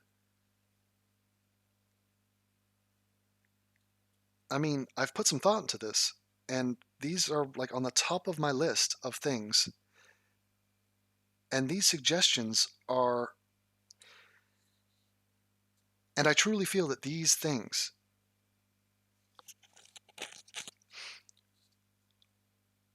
would make content creators happy and just feel more safe as we go forward and try to make the platform better, how to try to get more viewers.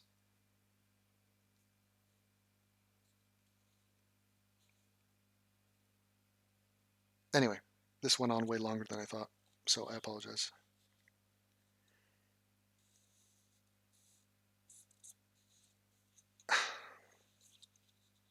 How does one end a video?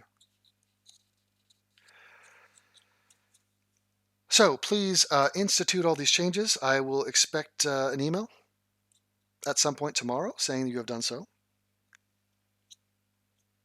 And I have just made the world a better place. You are all welcome. Thank you and good night.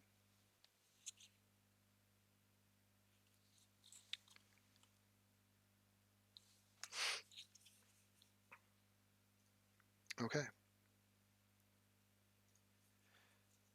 Good times.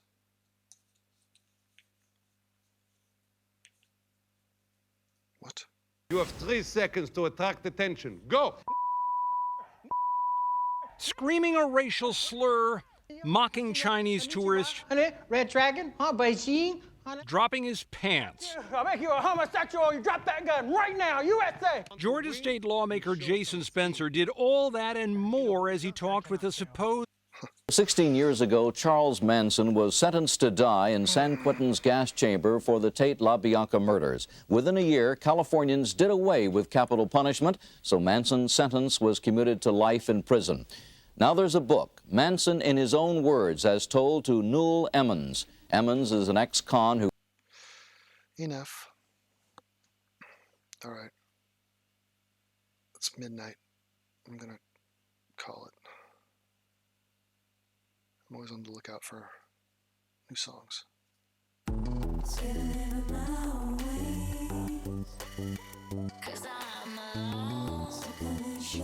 even know what song this is. It doesn't tell me what song is playing. You seen that?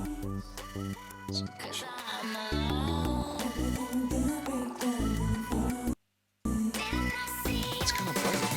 I'll be waiting right here if you wanna tell me what you're waiting for. How do I click a freaking song? Talking that shit like you gotta show me what you're working on.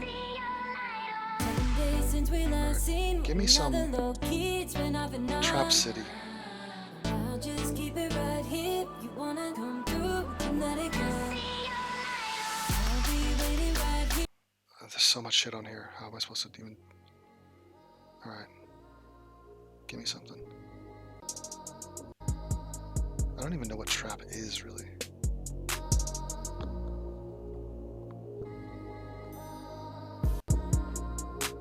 Too mellow.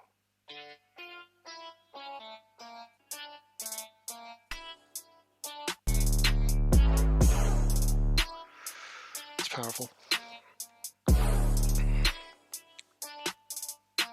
A little quirky.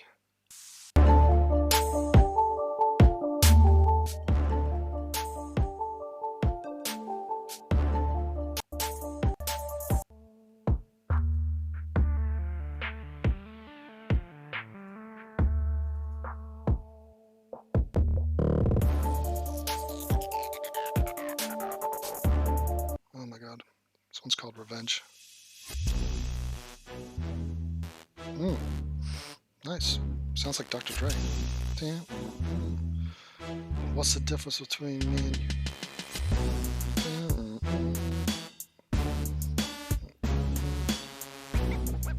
Yeah. What's the difference?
And we're using that as weapons against one another.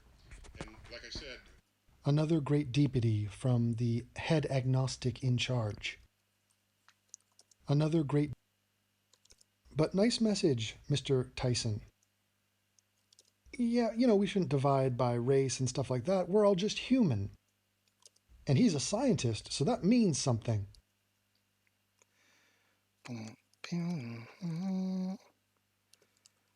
We're going Neil 1. Just gonna edit this audio and call it a night. So maybe I'll show you what I'm doing. We're talking Neil deGrasse. Names, example. Count the fact that it could be outgassing a graphic, and it will have it's his heart and soul. Yeah, just a little bit. Okay. We find out culture better, and because we live in divided times, and people slice and dice by color, by belief system, by religion, by where you're from, what your accent is, and we're using that as weapons against one another.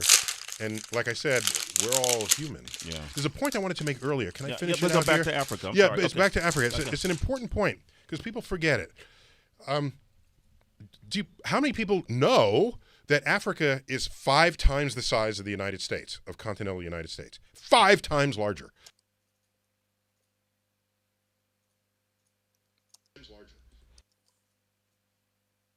Neil, who cares?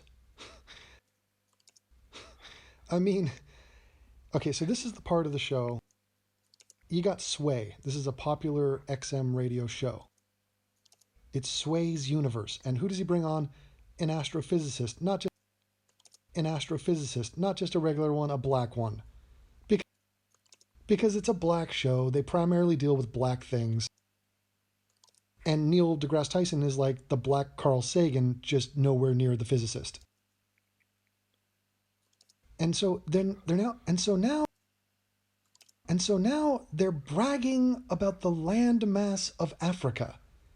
You know what else is a big country? Greenland. Greenland is 5 times bigger than Iceland. Did you know? Who cares? First of all, most of that is the Sahara Desert.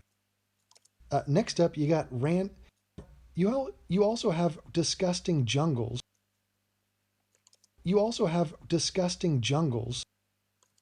It's not exactly habitable or prosperous. Notice he didn't talk about the abundance of great countries in Africa, or cities for that matter. No, but it definitely has a lot of land. Way to go, blacks! It's sad to me. Okay, this is sad. Have you ever once heard of a white person try to pep up another white? Heard of a white person try to pep up another white by talking about the landmass of Russia? Sarah Palin could see Russia.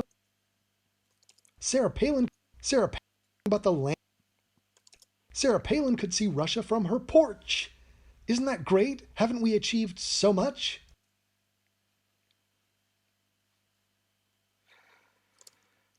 All right. Okay? So it's not just, oh, it's the United States and there's Africa. Africa is 5 times bigger. All right, A. B, the exploration of Africa by Europeans, all they could see is that everybody had the same skin color. Okay, had the same skin color. Yeah, that was the one observation we had. These people seem to be of a different skin tone. Brilliant. Write it in the journal. Captain's log. We met blacks.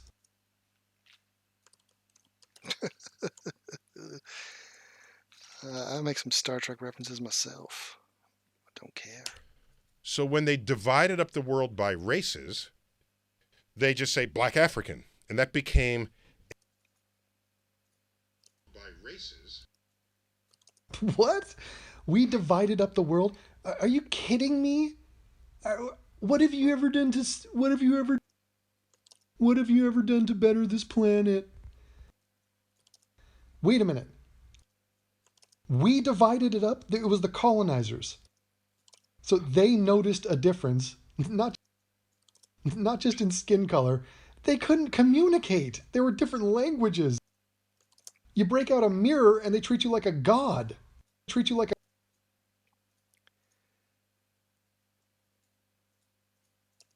a god. They were walking around with spear and shield. And we're walking around with gunpowder and advanced mathematics. You don't think there's other differences that we noticed and we divided it up into race? So wait, you think that the Africans didn't come up with words to be like, you know those white dudes that came by on boats? They're not us. You think that was lost on them?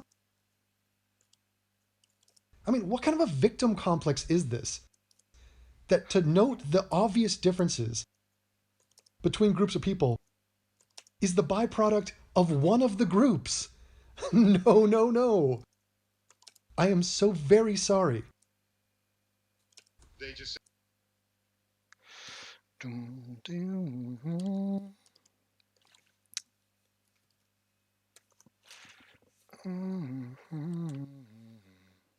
a bin into which they put every person they ever found. Everybody had the same skin color.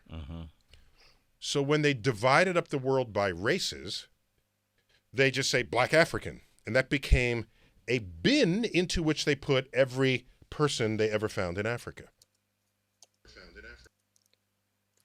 Nice use of language. We put the Africans in the bin? As in the trash? That's what it means in English. British English. No, that's not what happened. And it also happened. And it also makes quite a bit of sense. If you are an initial explorer and you land in Africa, in Cape Town or wherever, the Africans that you're going to see are one kind of African. You're not going to see a mixture of different cultures. You would have to travel quite a bit to ascertain, oh, wait a minute, there are different groups and different Africans. I mean, speaking as the grandson a world famous of a world famous ethnomusicologist whose expertise was in African music, who went out to dozens of different tribes to study the nuanced differences within their music. He had to bring interpreters. He had to learn the languages, the customs. So this idea that the whites don't give a shit about the black Africans, just toss them all. They're one bin. We don't care. You got the Swazi, you got the Swazis, you got the Hutus, you got the Zulus, you got the Sudanese, the Senegalese. Who cares? They're just blacks. Is that the mental fucking image that you have? Is that your... What kind of a concept is that to put on us? Screw you. You know the truth of the matter is, black Americans don't know diddly dick about African tribes. They put all the black Africans into one group. That's the truth. Me and my family know more about Africa and Africans than all y'all.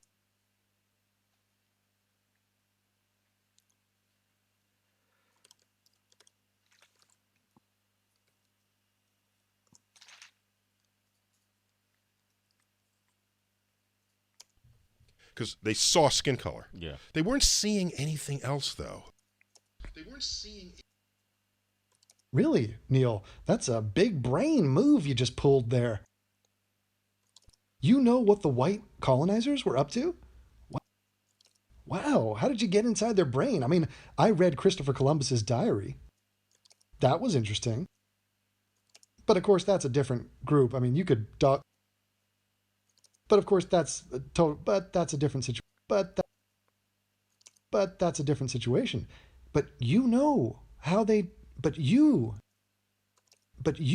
Neil, you are aware of what they were thinking about the Africans. Wow. Where's your citation on that, Neil? Was this great thought... Did this great thought come to you before or after you haggled over renaming a moon and chalked that up as a great achievement? Unimpressive.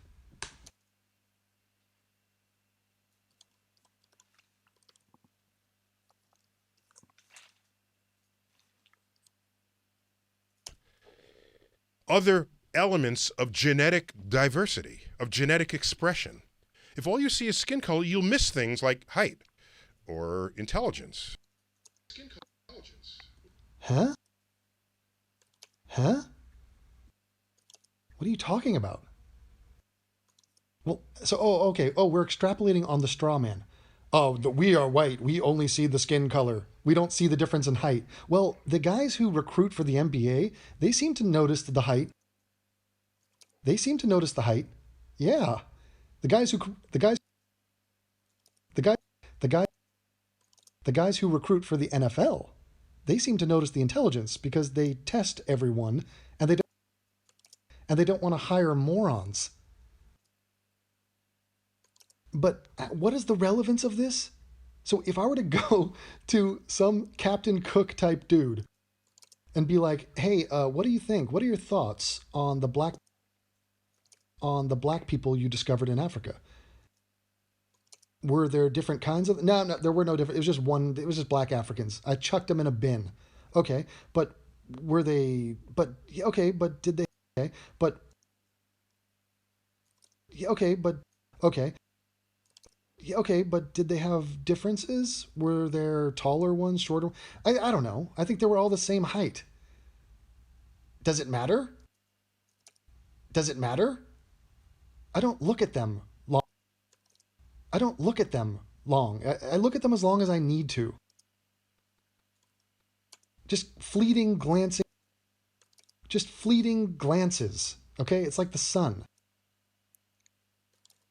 Right. Don't mention what actually happened, which was trade, communication, the exchange of gifts, settlement, interbreeding, friendships, marriages. I mean, white people have been in South Africa for friggin' ever now. By the way, as long as blacks have been in South Africa, whites have been in South Africa. That's a hard one to stomach for a lot of people. But stomach it they shall.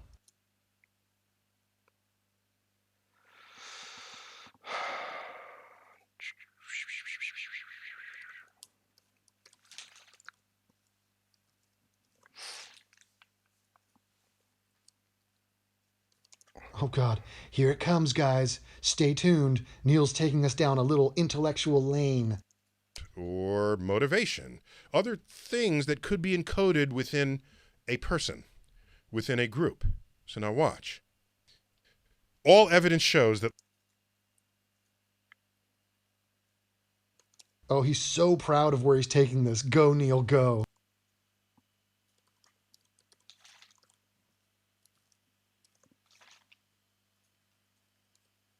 Later, life began in Africa.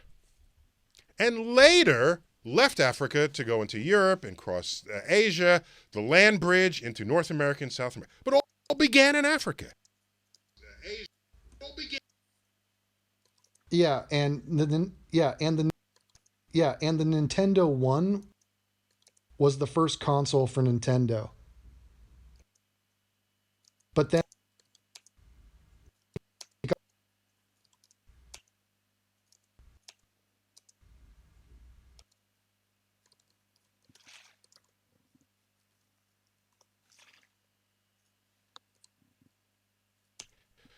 you would expect the greatest genetic diversity of the human species to be expressed in Africa.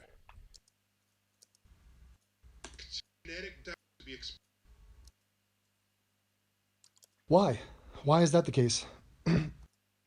I would expect the greatest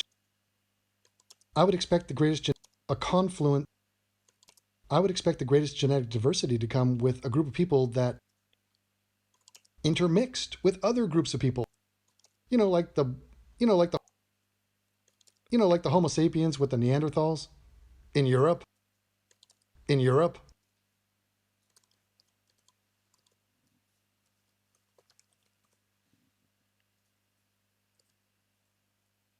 That's what you'd expect, because it all began there. So what? What does that mean? If it began there, that means it's the most diverse? No.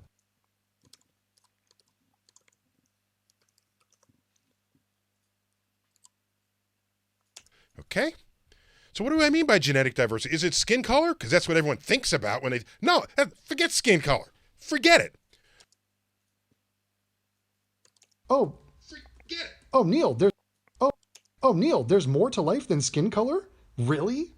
Thanks for giving us this important message. The more you know.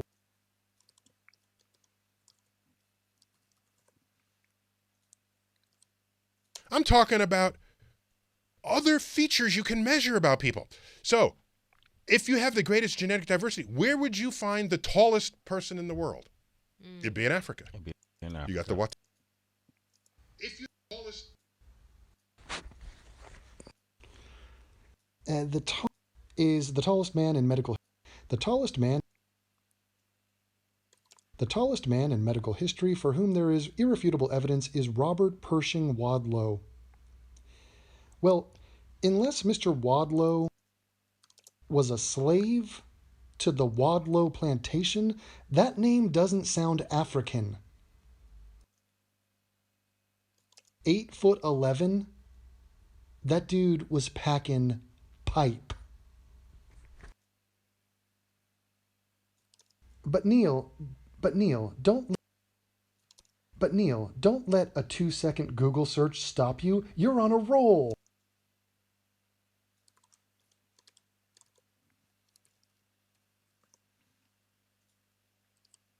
Tusi. Where would you find the shortest person in the world? It would be in Africa. So we're admitting our... What? What? You're ignorant of who the tallest person in the world is. You're ignorant of who the tallest person in the world was. What? You're ignorant of who the tallest person in the world is. You're ignorant of who the tallest person... Ignorant of who the tallest person in the world was. What are you talking about? Our ignorance? Neil, let me review what you just said. There are people in Africa, they have black skin, but they're not all identical. There's other things different with them. Some are taller, others are shorter. They have different IQs. And they don't all have the same IQ. They have different order, and others are shorter, and they don't all have the same IQ. Genius, Neil. That was your point? A fucking A.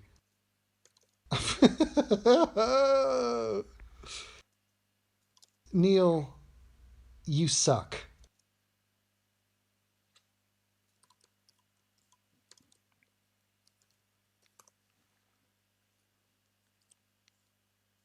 You got the pygmies. Yeah. Where would you find... Well, Neil, why don't you start by leading... Well, Neil, why don't you set the example? You don't know a ton of shit, Neil.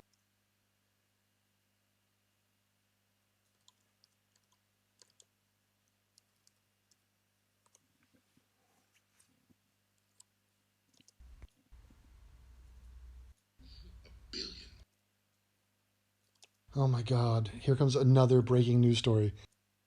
There are no aliens on Earth. God, Neil, cusp of science. I feel Streamed to the internet. I think they're in Mexico. So I guess, Neil, you could safely say you're agnostic on the... We push it that far to say we're agnostic.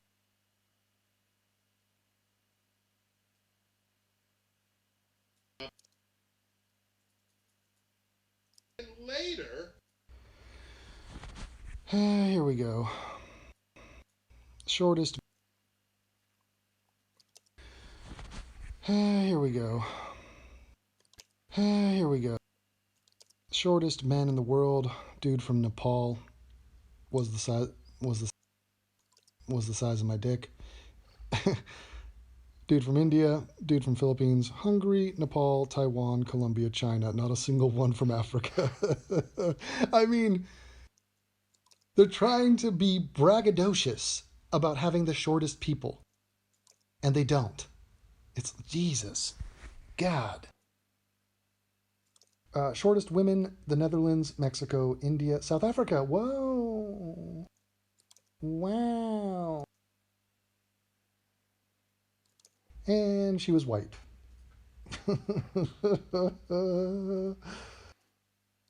United States, and Turkey. My Lord. Where would you...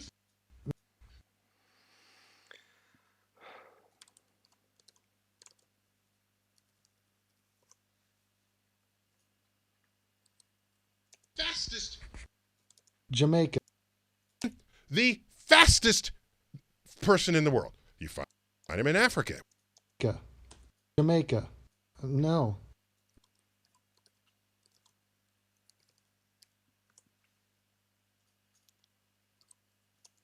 No. No.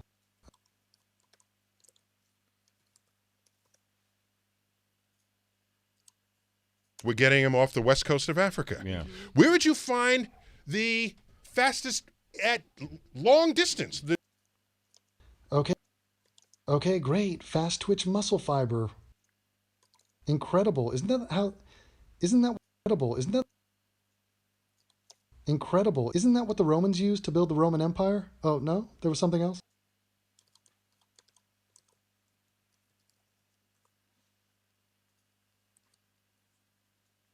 Zebra? Cheetah?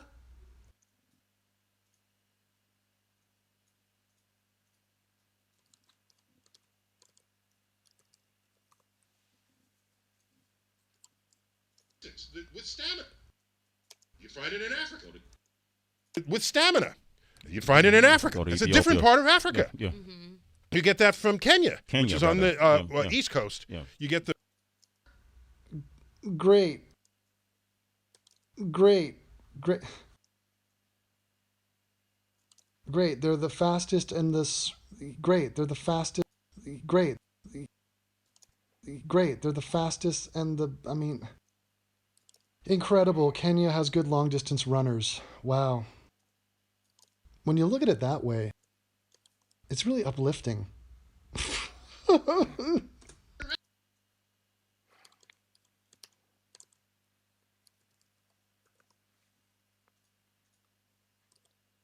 Kenya, which is on the East Coast. Oh, you know that Kenya's on the East Coast? You do? Wow, you must have looked at a map of Africa, Neil.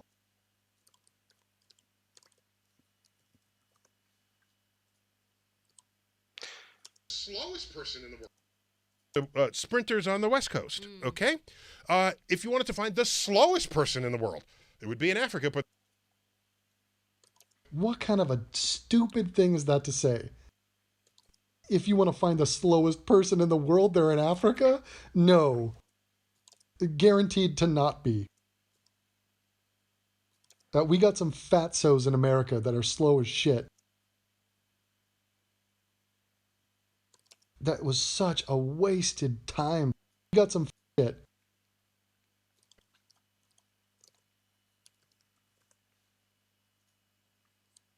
That was such a... There's no contest for that. Okay? A wasted time. God, Neil, that was such a pointless thing for you to say. If you want to find the slowest people in the world, they'd be in Africa. God, quote him on that, someone.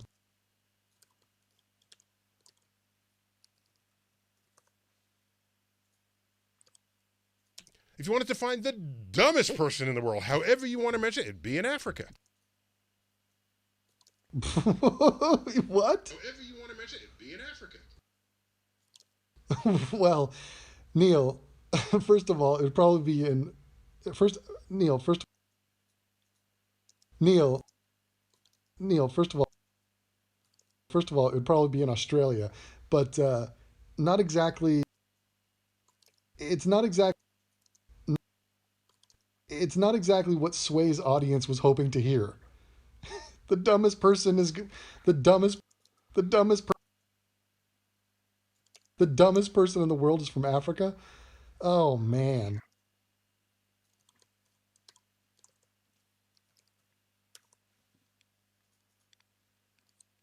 So the most intelligent The person most intelligent person in the world would be in Africa.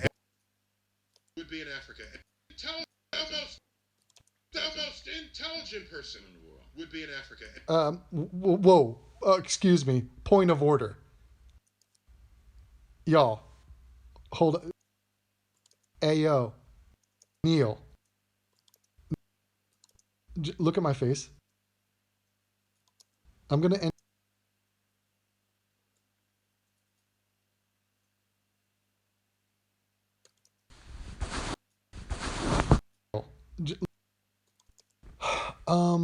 Yeah, guys, I'm not so sure about that. I know it's a rah-rah, like hooray for us sort of rally here, but can we get real for a split second? Neil. Yo. Neil? Neil. Come on, Neil. Oh, Neil. Sway. Sway. Hey, Sway. Hey, Sway. Sway. Hey, Sway. Sway. You think the smartest person in the world comes from Africa? Really? Would you care to place a bet on that? It might be the smartest bet I ever made in my life. You know what I'm curious about? If anybody's watching me right now, I think some of you cocksuckers like Neil deGrasse Tyson. And I have a sneaking suspicion that I don't like you. So, hello. I'm here. Any of you upset that I'm mocking Neil? I hate Neil, and this is great. Neil left the reservation. Sup, Devin. Yo, AIU is the smartest person in the world, and he's South African. Yes, I am. Yo, AIU. Hi there. Hello. How's it going? Marina, what's up? Hell no. Wait. Neil deGrasse Tyson is a very amiable guy. He's a very friendly, nerdy, cuddly, you know, he's a dad, he's a scientist, he's all these things, but he is completely in the wrong here. Do you understand?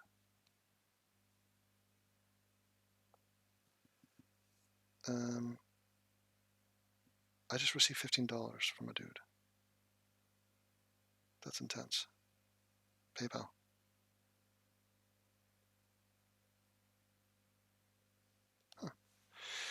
Question: why do you love The Professional and use a silenced pistol in your avatar but hate guns?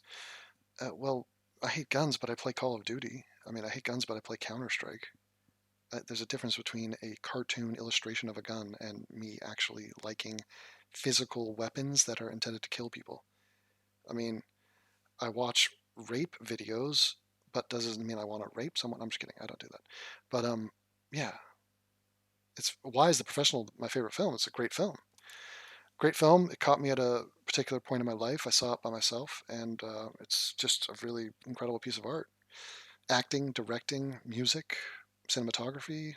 It takes place in New York, right by Central Park, which is where I come from. It's a concise story. There's a beginning, middle, and end. There's complex relationships. You have flawed characters. There's no obvious hero. I mean, everybody's got dirt on them, basically. I like it. It's like Game of Thrones. Gary Oldman, just fantastic performance. Natalie Portman, absolute ingenue, future Academy Award winner. Israeli princess. Yeah, it's just a great movie. A lot of style. Sting and Bjork are on the soundtrack. What more do you want? I mean, damn. AIU hates Neil. No, I hate his agnosticism. I don't like it. You are awesome. Keep it up. Thank you. Neil Peart. Who is Neil Peart? I feel like that's a singer or band person. I feel like that's a dude that I should know who it is, but I don't. I watch gay porn. Does that make me gay?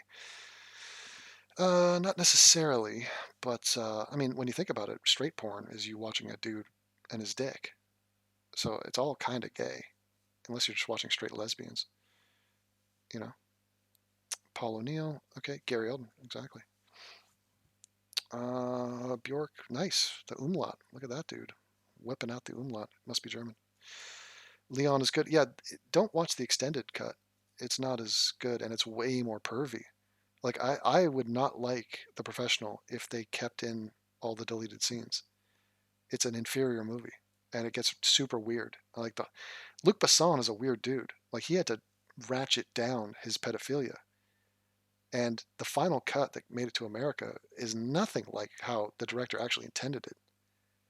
Like, it's way more like straight up uncomfortable. And the focus of the movie is about the potential sexual affair between this young girl and the professional. Life sucks, keep your head up? Well, thank you. Life suck. Jesus, 50 pounds. A total stranger. Thank you. My husband can play Shape of My Heart wonderfully, and Neil Peart is the drummer for Russ J. I don't know what that is. But Shape of My Heart, I just saw a story. There's a song that they did, Shape of My Heart. It's Lucid Dreams.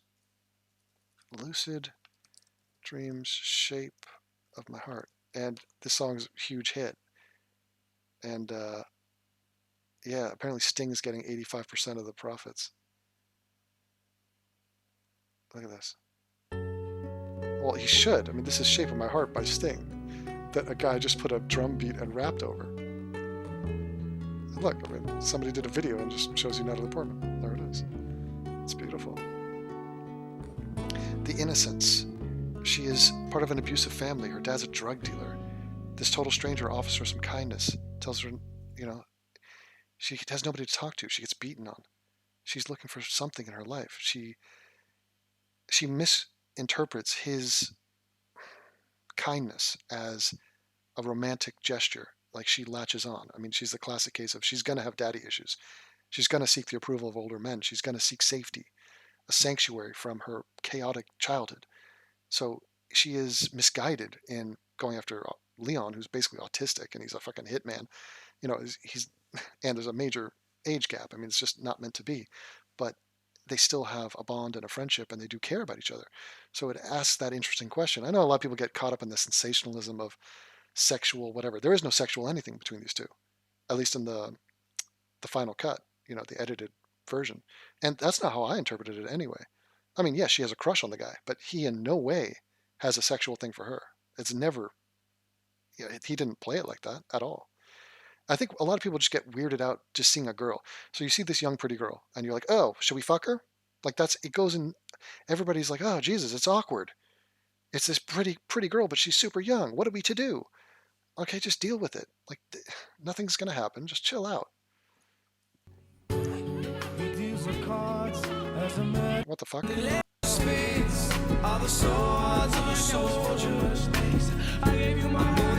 What the fuck? That's... You were the one listening to my heart instead of my head. You found another one, but I am the better one. I won't let you forget me.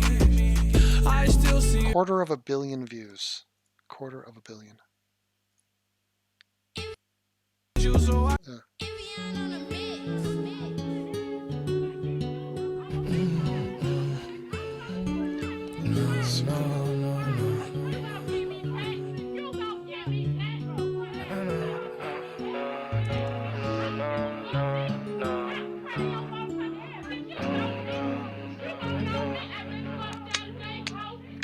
I still see your shadows in my room. Can't take back the love that I gave you. It's a ridiculous bass in there. It's to the point where I love and I hate you, and I cannot change you, so I must replace you. Oh, easier said than done. I thought you were the one listening to my heart instead of my head. You found another one, but I am the better one. Yes. I won't let you forget me. I still see your shadows in my room. Can't take back the love that I gave you. It's to the point where I love and I hate you, and I cannot change you, so I must replace you. Oh, easier said than done. I thought you were the one listening to my heart instead of my head. You found another one, but I am the better one. I won't let you forget me. You left me falling and landing inside my grave. I know that you want me dead. Looks like a remake. I take prescriptions to make me feel okay. I know it's all in my head. Nice. I have these lucid dreams where this is a pretty true to form remake here. Look at this.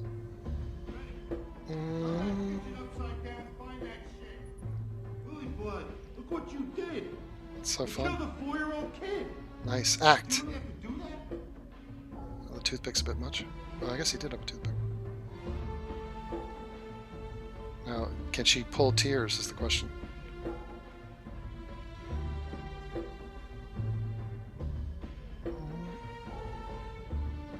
Alright, this is the big Oscar moment here.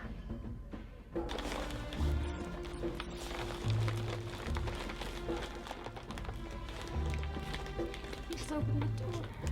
Here she's acting. Alright, he's doing a good job. Please open the door. It's funny, like, acting is tough. Like, you saw me act earlier tonight where I was trying to read. I was off the cuff, but I was, you know, it's tricky. But less is so much more, and these people don't even realize it. Like this moment here, right here. Like, you see how he overdoes it by putting his head up? Like he's showing us too much with his body language. You could see the acting. When in actuality, hold on. I can't move a thing, thinking of you in my bed. You were my everything, thoughts of a... So watch. Here's the actual scene. So look. So he's intense here. He's not overacting it. Watch. what you did. Look, even Killed him. a 4-year-old kid. Did you really have to do that? So watch this guy. He's scoping her, but he's not over the top of it. Here it is. It's like he's just looking. He's just being.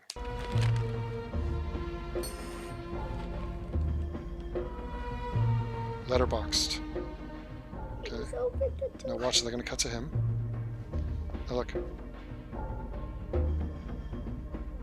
So he's having a private moment there. So, he's showing you that he's agitated and he doesn't know what to do, but he's not overplaying it. He's having a private moment. He's not playing for the camera. Watch.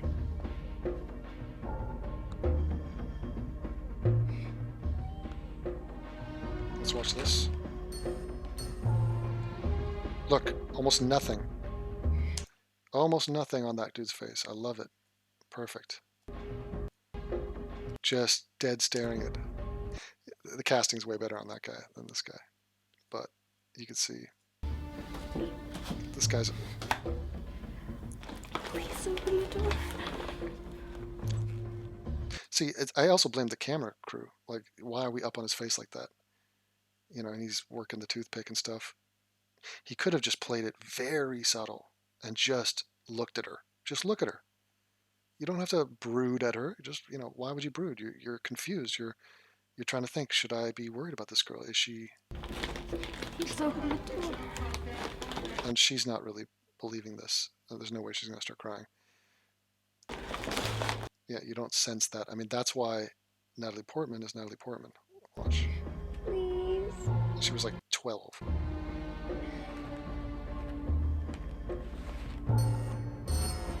Look at that. A nervous itch on his head, eyes down, doesn't know what to do. Beautiful. So many great things happening. What a great choice. They don't cut to him opening the door. They show you that the light has cascaded over little Natalie's face. Beautiful choice. Seamless. It's just a little thing like that. They do it in the angles of the shots. Like, I mean, this whole scene, the scene where they come in is fucking brilliant. They do a one shot of all his crew, all of his henchmen coming in. No cuts. No friggin' cuts. So every angle, every frame has been handled by an artist. I mean, it is an amalgamation of many talented people, and you're seeing the final product. That's why it's my favorite film.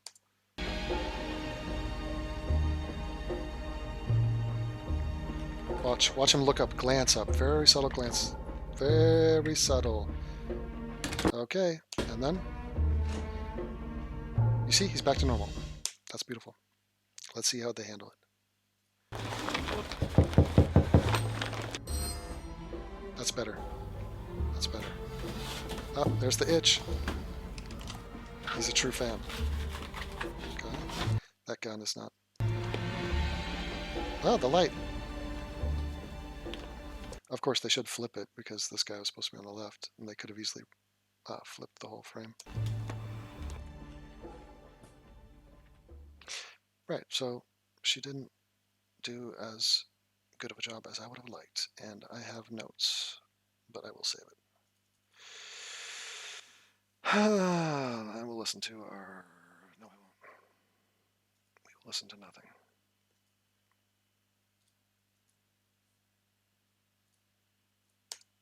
And in fact, there is a project called the Africa Einstein Project. And they're looking for the next Einstein. Well, I wonder where you should go. I wonder where I would go to look for the next Einstein. Einstein, after all, is a nappy-haired African. He did have nappy hair, but he came from Germany, and he was white, whip. Okay? The man was German. If you're looking for the next German Jewish genius, avoid Africa.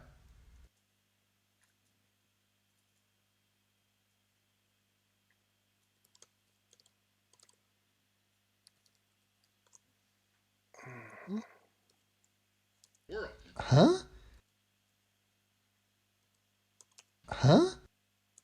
The fuck? What kind of total hysteria has invaded the mind of Neil deGrasse Tyson?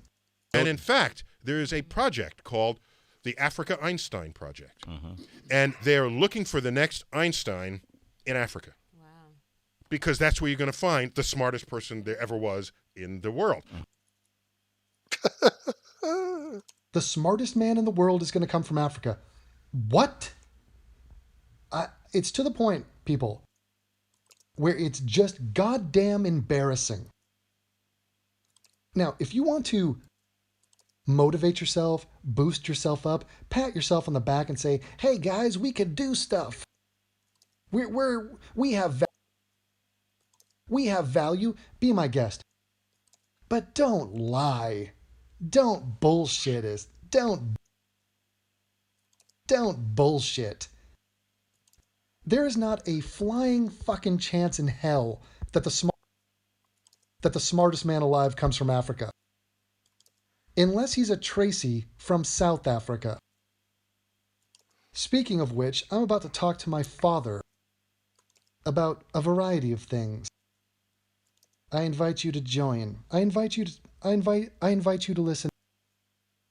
I invite you to listen in about a variety of.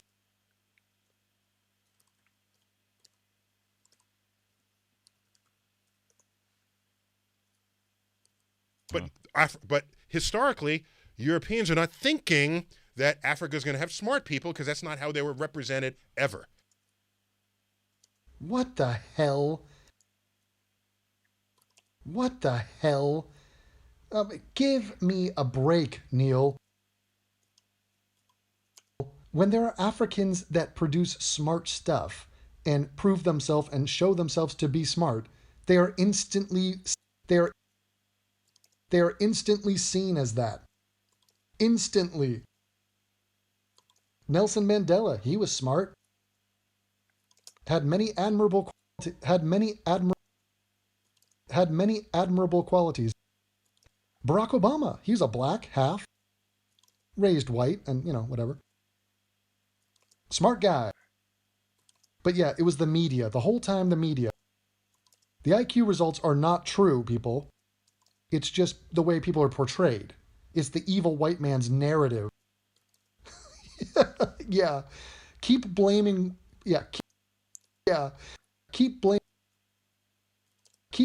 reality on white people. We didn't start the fire.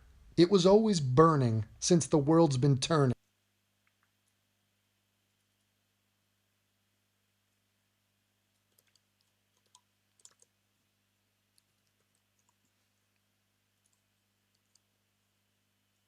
You know about that stuff, right?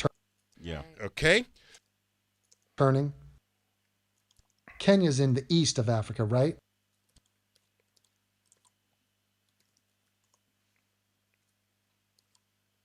This was written about, Stephen Gould wrote about this in his book, The Mismeasure of Man. There's a shelf in the British Museum that has a brain in a jar. It's the brain of a famous a psychologist, anthropologist, Broca. Okay? And next to it, on another shelf, are the genitals of a black male African in a jar. Wow. Well, that kind of says it all. Did you save the brain of the African? No, you saved his genitals. No, you saved his genitals. What the fuck kind of a point is that story? So wait, one guy at one point in history put a brain in a vat and some genitals in another vat, and oh, that's how white people think of them. They want to keep their dicks as trophies. They don't care about the brain. So wait, if we went around dissecting black brains, you would think better of us? Like, well, at least they do appreciate the brain. I mean, this is fucking retarded. Neil, stop. Jesus Christ. This guy's such a fucking cringy bitch.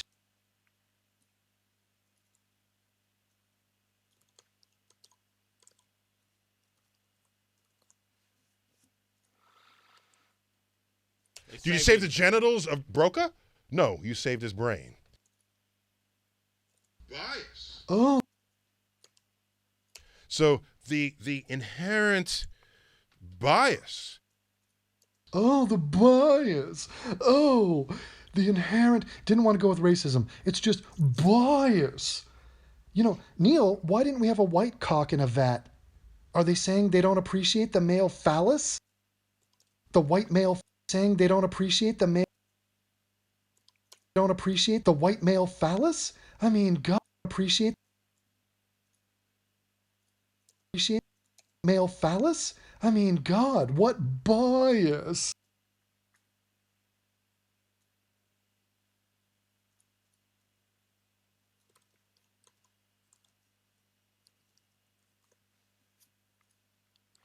If you're writing something that I don't like in the chat, just do me a favor and ban yourself.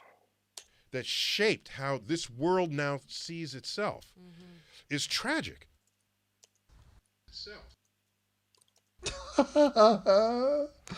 How the world sees itself. Right. Okay. So the white people, with all their terrible brain and vat bias, we shape how the world sees. First of all, the world doesn't see anything.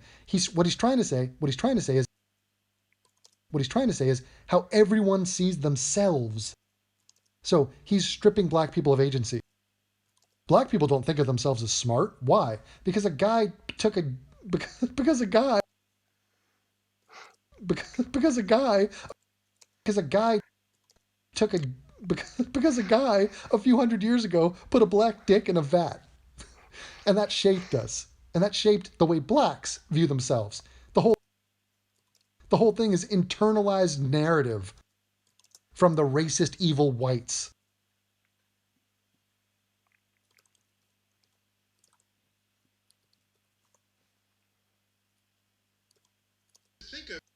Yeah. But so what you need to think of, Africa has all of this diversity. It's not about skin color. It's about all the rest of what it is to be. It's about all the The cameraman was having the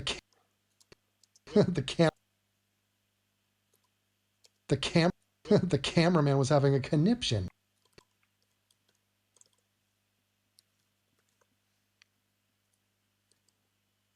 Human in this world. We are just seen on this. Tragic. Yeah.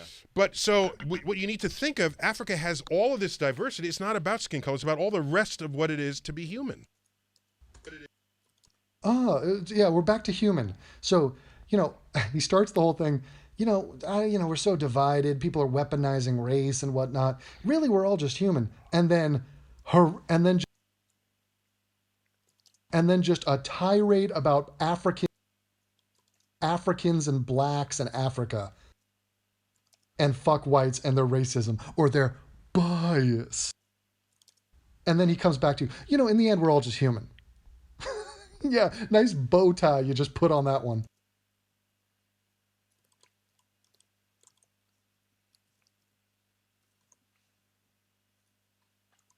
Yeah. In this world. We are just seen on the surface. Yeah. Because even the Mandingo tribe, it's the biggest penises. Yeah, I didn't know. How you researching?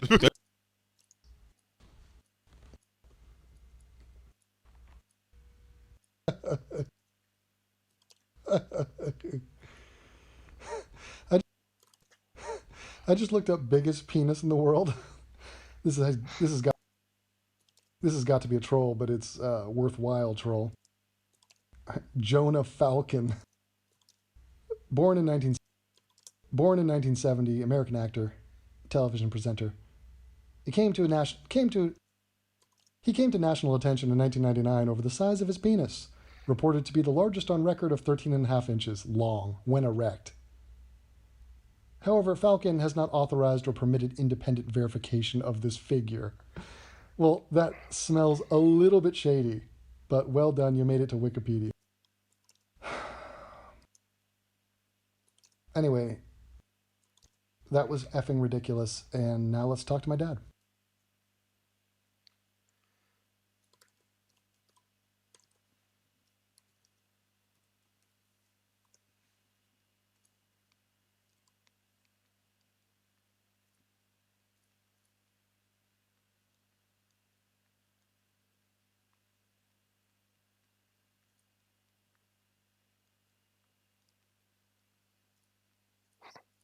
Just realized there's no visuals. I just realized. Okay, I'm going to start again. That's demented. Okay. Okay. I'm here with my father, Paul Tracy. He is a man I am familiar with. If you are not familiar with him, it is your loss. Thank you for fielding my questions. I have one to lay before you right now. Okay. It has been put to me that the white people that came to Africa, they just don't care about the differences between Africans. All they see is skin color, and they lump them all together and say, they're just black Africans. And this was the insidious start. And this was the insidious start of what we now call racism. Do you find this to be true? Because I find it to be incredibly implausible that people in Africa are not fully aware of the differences between the various tribes Africans had of arrived in the Africans. I'm talking about the white people down there. Okay, well, of course, the first thing is you got to be careful because you can't lump all people together. They're all different. Even among whites, I mean, you can't say all whites did that. I can only speak for my own family, and my father's history in Africa, that's the only one that I know something about. He began and went to what was then called Rhodesia, and he was kicked out of England, basically, because he didn't have the money to go to college. But so he went out and he worked for his brother, who was already there. And when my father was working with the local Africans, and they were from the Karanga tribe, and that's why Karanga was his first African language, he probably only saw Karangas, because in those days, I think the tribes were living in their own specific areas. And so you, as a newcomer to Africa, you'd probably run into Africans in one area, and they would all be of the same tribe. Yeah, that's an incredible point. Like, if you arrive in Senegal, they're all going to be Senegalese. Yes. Or whatever that tribe was. I actually think Senegal is a mixture of 3 tribes nowadays. It's quite a melting pot over there. But I mean, yeah, unless you have traveled around or unless you have spent a generation there or at least a couple of years, of course your knowledge is going to need to grow in terms of the differences between the tribes. Right. So my father's eventual career in African music led him to be very much aware of all the differences between the different tribes. But one little story, when my brother and I arrived in New York in 1960, 1966 probably, we came with our show, Wait a Minute, and we used to ride on the subway, and we looked at the faces of African Americans, and we would know from which country their origins came. And at that time, I don't think even American blacks were that interested in their heritage or where they particularly came from. Yeah. I think that's grown, like Ancestry.com, that's a big thing now with all whites, blacks, I think a lot of people. But sometimes, on occasion, we felt bold enough to say to a man, I recognize your facial type, and it's from so-and-so. And they would, you would not know how they would react to that. So it was a dangerous game to play, They said, no, man, I'm from Brooklyn. Right, exactly. Well, I've done this too in taxi cabs, and I base it off accent as well. But accent is a little bit cheating because you can pick up which colonial power colonized the country. Yes. So, right. So if they have a French lilt, then you kind of go with something in West Africa or whatever. But I mean, there's very different looks. North African is wildly different than the northeastern Africa. Any Ethiopian's Somali Kenyan type look is very different than the faces or the looks you're going to get in West Africa. And yeah, well, once you know them, yes. I mean, I have to admit, I'm hopeless at recognizing different Asian types. Yeah. It's so obvious to people who know, really? Or if you happen to be one of those people yourself. I mean, even between the simplest, I am so embarrassed. I look at someone who's from Japan, and if they say no, I'm from China, oh, sorry. Really? Well, I mean, I'm not good at that. Well, having been to Japan and Korea, I know you have as well, but it's been some time. Japan is probably the easiest, I would say, to pick out. I mean, they are different in their builds and the skin color is actually different. Well, I'm colorblind. I don't even know what color my wife's eyes are. Oh, okay. Well, that is a problem. I'd say do pretty well with the Asian guessing. I think I could pick out Koreans, Chinese. Of course, Chinese. There's so many Chinese. I feel like you're safe always saying somebody's Chinese, but They must have so many different groups, surely. And well, that's yeah, such a vast country. yeah. I mean, we can't start getting into regional Chinese races. I mean, now it's getting out of control. But to like, you could tell the difference between a Filipino and a Vietnamese person. You're telling me I can? I'm suggesting you probably could. I'm suggesting that I always go very cautiously before I jump to any conclusions. Well, yeah, there's no social benefit from just announcing your guess as to what someone's ethnicity is. But it is an interesting thing. I guess the more you learn about it, just like anything, like I could tell you what part of Germany someone's from based off their accent or their mannerisms, more so now than when I first went to Germany. I didn't have a clue, and I couldn't care less. Yes, right. But now, I mean, I'm going to know if the guy's from Munich or Hamburg. I mean, really? Wow. Yeah. That's excellent. Well, I also know if he's from Cologne because there's a good chance he'd be gay. That's the gay capital of Germany. Oh, and I didn't even know that. My dad just visited me out in Germany. Was out in Frankfurt and came down to Freiburg to pay a visit, which was very nice. It was fascinating, and what a beautiful place. Not many Africans. No. More now than ever before. I feel very weird when I go places and there are no black faces at all. Exactly. I feel at home when there are plenty around. You lived your whole life around black people. Well, yes. Except for in the countryside of England. Not many there. That is right. So I think my father had met one, I think, before he went to Africa. Really? Yes. What an African. He must have gone out to Africa. Well, he was born in 1903, so he went out maybe when he was 18 or 19. Early 20s. He had, by that time, not many Africans in England. So it must have been quite a shock. I remember going to my first a marketplace in what was called Salisbury. Can't even think of the new name now in Zimbabwe. And my wife and I, Susan and I, were in this marketplace, and it was a huge marketplace. And we were buying little things and seeing the little tomatoes piled up into little pyramids. And there was not a single other white person there. I mean, thousands of people. It was an amazing feeling to be the complete minority. Yeah, it's not exactly comfortable. You are a target. You stick out. You stick out, but I didn't feel like a target. Well, I felt like a target. The second I stepped out of my fancy hotel in Senegal, I was mobbed by salesmen who knew. Well, they wanted your money. From your pocket. That's a target. I mean. Okay, target in that respect. Okay. Of course. Yeah, I mean, so.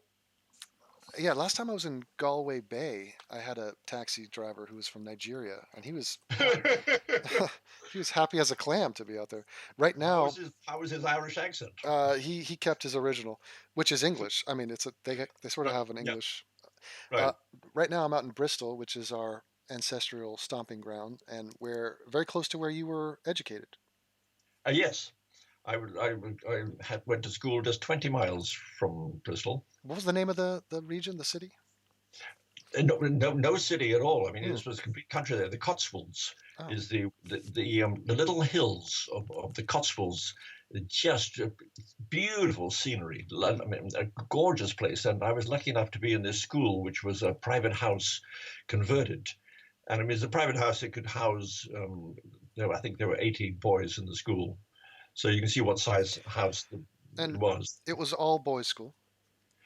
Yes, we had one girl, and she was the sister of one of the boys, and that was kind of curious. And it was ethnically homogenous? Was there any non-whites? And no, we definitely didn't. We had an Irish person. Would that qualify? And what about Jewish? Was that a distinction that you were aware of back then? No, I didn't know about Jewish people at all. And in my high school, there were, I think, 4 Jewish people.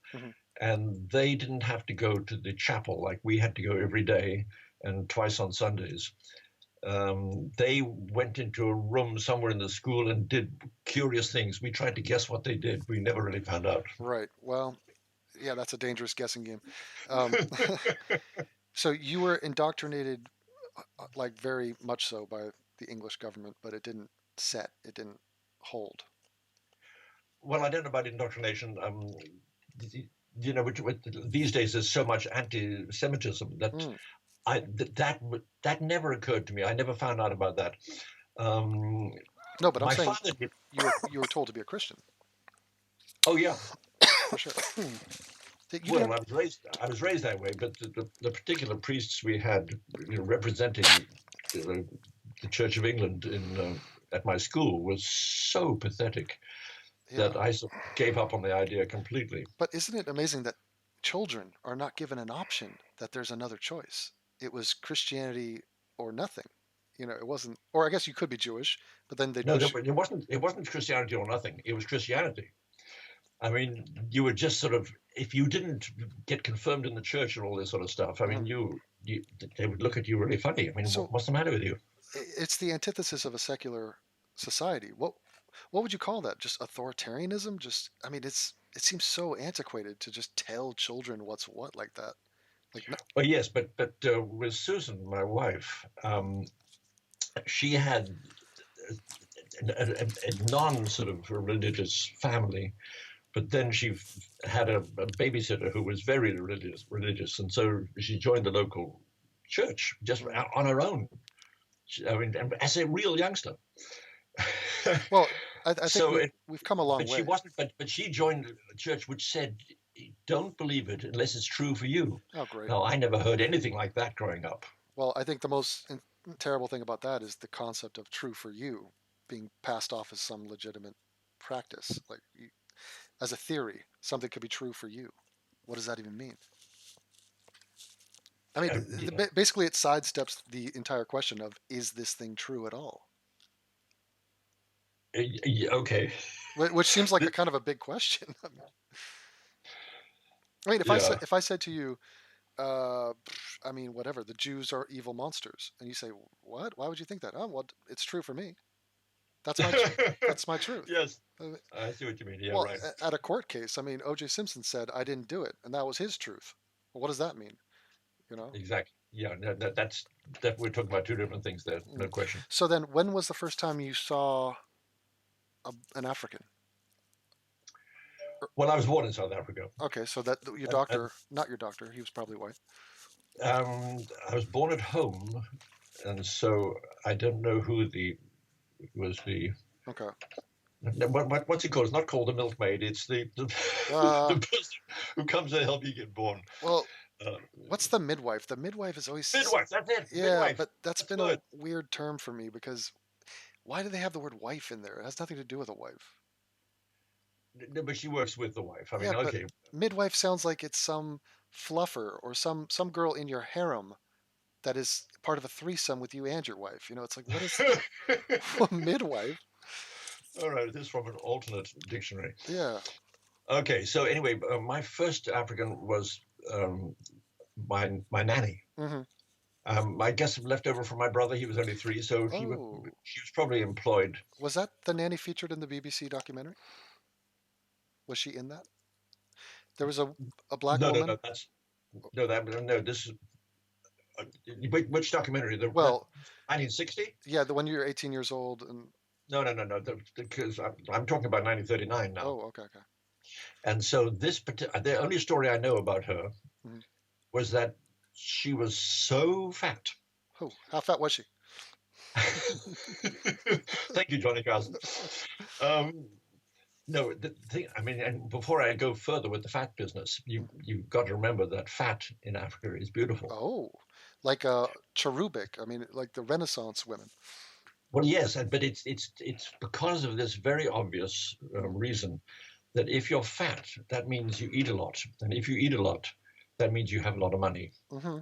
It could be also a thyroid condition, but yeah. I got lucky. I had this condition, and I'm beautiful. Right. Anyway, no, she was so enormous that my mother told me that when she had to do a little chore like walk to the mailbox out on the down the street, her legs, her thighs would rub together until they got sore. Oh man! So she really couldn't walk that far. Oh God! That's taking beauty to an extreme. It's like the people who put rings around their necks, and to make their necks longer. I was impressed when I went to Africa and saw firsthand that they balance stuff on their head as they walk around. Because you had always said that. You had said this is the way. Like we'd be shopping and you'd have a bag of groceries and you said this is how the Africans do it. And I always thought they probably don't really do it like that, especially not now. But no, they really do. They do it right now. And when we were playing our show in London later on, our theatre was right next to Covent Garden, and Covent Garden was famous for the guys there who would balance several of these round baskets on top of their head. I mean, 10, 15, 20. It was a feature of the Covent Garden. And so it's not just Africans who balance things on their heads, but it's very Pan-Africa. I see a lot of people balancing things on their head, and it's excellent for your posture. Well, maybe this balancing on the head technology was given to them by the ancient aliens who visited Africa. And another of your anti-theories. So, let's see. Have you heard about the fact that the Zulu nation has spoken up in favor of the white farm owners? No, I had not. Is that the latest political news? Yeah, apparently they've issued some statements, and they're not in favor of taking the land of the white farm owners because without compensation, because I think they're concerned about the precedent it's going to set, because what's to say that they don't infringe on Zulu land next? Maybe. Yeah, I'm just thinking that maybe the Zulus have studied the recent history of what happened in Zimbabwe. Yes. When you do yes. Oh, that's what he said. He said, "We need the farmers to feed us. What are you people doing?" Makes a lot of sense, really. Yeah. You're going to beat your chest and say, "Oh, the farms are black owned now, and we're going to starve to death." Exactly. Yeah. Well, I'm glad to hear that because the Zulus it's mostly the Xhosas who are in power, I think. But the Zulus are a big second group. Well, and so I'm glad that they're speaking up for what seems to be common sense. Obviously, there are abuses of ownership of land, which it maybe still carries on. I'm really not up to date with South African politics. But it's good to know that they have the common sense to say, let's have farmers who know how to farm do the farming. Well, isn't it interesting that the situation gets more complex when it's not just black and white race war style, dynamic. Yeah. When you have, well, first of all, you have a bunch of colored people, which are half black, half white, and who knows what side they're going on. But also, it reminds me of the French-Indian War, where it wasn't the French versus the Indians. It was the French and the Indians versus the British and the Indians versus the settlers. I guess there was multiple parties involved. There was the native actual Americans, like the colonial Americans. So, it's not just the Zulus versus the ANC versus the Boers versus the English. The whole thing becomes a jumbled mess. And you actually have to research the complexities of it instead of just passing judgment from afar and saying something like, well, the whites really don't belong in South Africa, so I side with whatever the blacks want to do down there. Which blacks? Like, what are you talking about? So, living in Bristol as you are right now, yes. Are we going to have a second exit poll for Britain? On Brexit? Well, Brexit, yeah. Are they going to get a chance to vote again? That's the latest news I heard today, that there's so many troubles and people leaving the government that there really is a new push to have a second chance. People can vote this time knowing what they're talking about. Well, wasn't the whole basic thing, I couldn't care less really about Brexit, but if they say, yeah, let's Brexit, and then nobody knows what that means. Not right. Anybody. Not Europe, not Britain, not the people. Well, certainly not the first time around. Now they have some reality on what disasters lie ahead. Well, if you could lay it out, here are the 10 resulting things that will happen if you decide to Brexit. Here's, and if we had some unbiased way of educating people as to what they're voting for, then yeah, it would be a more useful vote. Right. But there's a lot of pride over here, Dad. The people they want something. They lost the World Cup. They've lost all their colonies. They've lost. What do they have at this point? Because they do want to beat their chest and say, we, Britain, we are, and meanwhile, everybody wants to leave them. Scotland wants to leave. The Irish hate them. The Welsh can't stand them. So it's an awkward that is situation. well, I think that's why, isn't that why England wanted to leave Europe? Because they Right. didn't want to be bossed by Brussels. Yeah, I mean, Belgium, whatever it was. I can understand it. I mean, there are significant differences between these countries, and to try to lump Europe into one thing and say, let's vote as one, it is an awkward move. So I understand the hesitancy with that. I mean, Yep. imagine just including Canada and Mexico in voting on American issues. Yes. Like, who would be in favor of that? I don't know. I mean, we have trade agreements and stuff, and we could sort that out. But to become one political entity artificially and spit in the face Exactly. of thousands of years of history. I mean, you should see the buildings around Bristol. Half of the pubs are 1,000 years old. I mean, these buildings. I'm sitting next to cathedrals, and just everything is ancient. The stones, nothing symmetrical. Oh, by the way, the place I was staying at, the Airbnb, I didn't fit in the door. I literally was 2 inches too high to fit in the door, and I bashed my head like 5 times. Of course. Yeah, like they were hobbits back then, and it's weird because this is where our family came from. I guess you and I are taller than our ancestors, correct? Well, no question, because I have 35 first cousins, 35 first cousins on the Tracy side, my father's side, and I'm the tallest of all of them. Oh, really?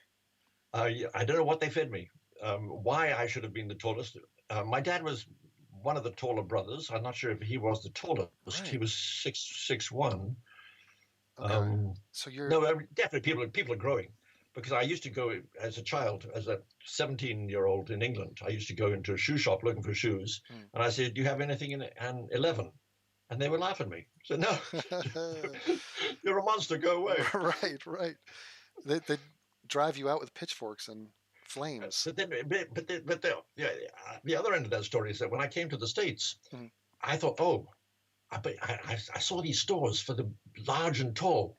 So I went in there, and then I felt like a midget. The shoes started at about 15. Well, also, why are the fats getting put in with the tall people? Like, that's two completely different problems, isn't it? I guess. Well, no, it's people who you don't want to sit next to you in an airplane. Yeah, well, that's the group. Do you ever kick the people in front of you in the airplane with your feet? And no, because I've been kicked enough in my own back to know you don't want to do that. I can't kick them. I can push them with my knees. When they push back and my knees go into their back, then they maybe understand the problem. Okay, nasty. Now, before I stop this, because I don't want to, we could go on forever, basically. You lost your hair as a young man, never found it again. How did you deal with it? Were you not crippled by it in the same way I was, considering the fact that maybe you weren't as vain as me, or did you actually feel depressed? You can stop right there. I was not as vain as you are.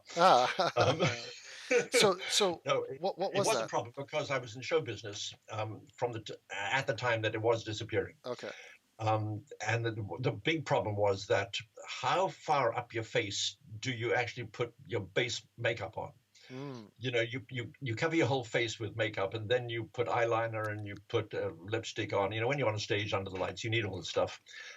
So I had to put more and more up my forehead, beyond my forehead. Okay. Well, but you are renowned for, you did the comb over, so you didn't give up on the hair.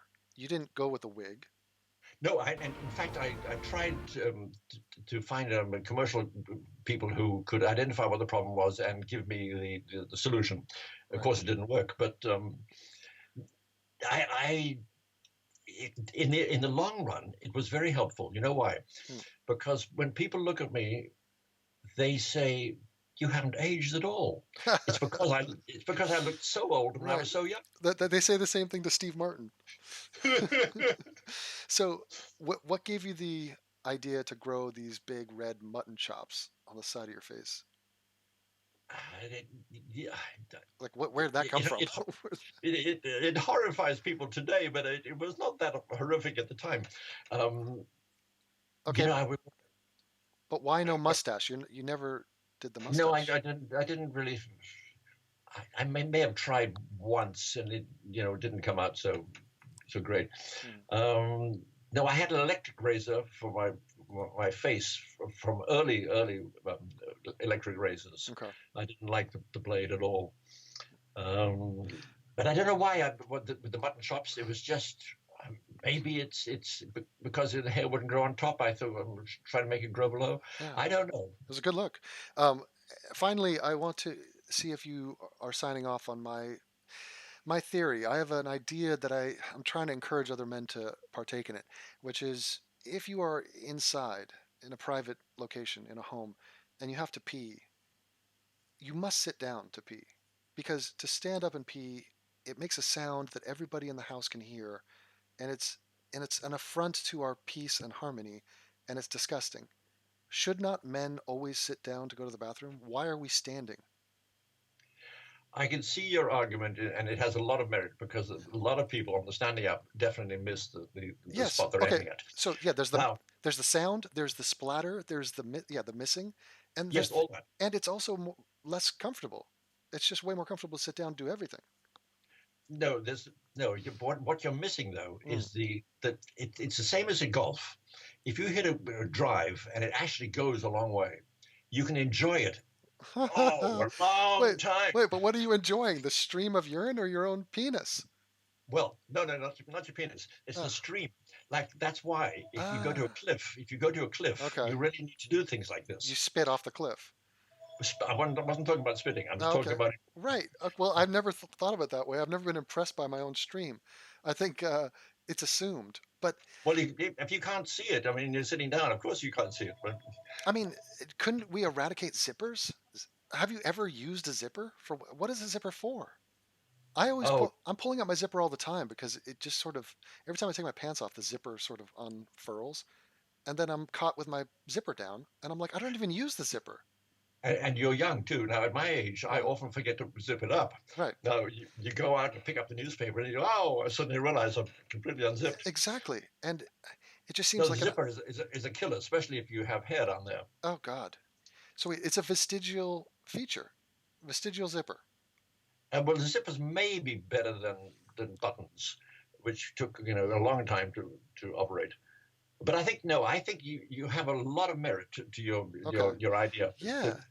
Sit on it. And it's like people say, oh, it's not masculine, or that's what girls do. And it's like, yeah, let's do what the girls do. It's better. And then you won't get in all the arguments you get with girls about putting the seat down. Okay, but here's my next. This might be a little bit too controversial. Maybe the Japanese will innovate this. If they had a toilet where you could lie down, sort of like a massage table with just a couple holes placed in it for breathing and for sort of insertion, wouldn't you think that lying down and going to the bathroom has some merit? No. Why? No. You need to have your body bent like a dog. A dog shows you how to do it. Yeah. That angle is kind of necessary, I feel. Yeah. By the way, to go one step further, what I have is a Korean toilet. Oh, do you? Which has the built-in French thing with the bidet. Oh my. With heated water, which jets in exactly the right spot. Oh God. And assures you of cleanliness without using any toilet paper. To me, it's a brilliant device. Wow. And it's not American at all, but done in the Far East and in other places. But it was given to us by our Korean relative. That's amazing. And to me, it is absolutely the answer. So if the house was on fire, and by the way, you narrowly avoided a bunch of fires, yes, right? We were lucky this time, yeah. The first thing you would save would be the toilet? Yes. You'd heave it out? I mean, look, it's a wonderful device. And I only wish Americans would come to that realization. I know. Well, we try to spread ideas, good ideas. And, some of them are more popular than others. But yeah, right. I thank you very much, Papa. Very nice. It was a good one, and nice talking to you. All right. Thank you. Take care. Okay, bye. Now,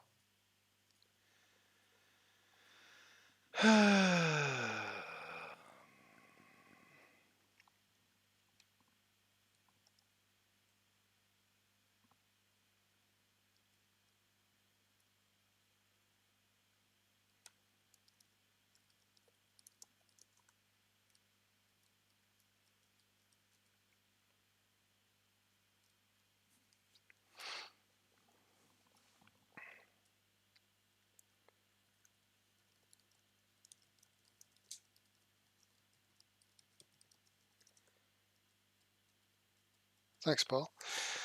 Yeah, that I figured might as well put some visuals in the background, kind of to correlate with what we're talking about. Alf likes listening to me and my dad. Yeah, it's fun.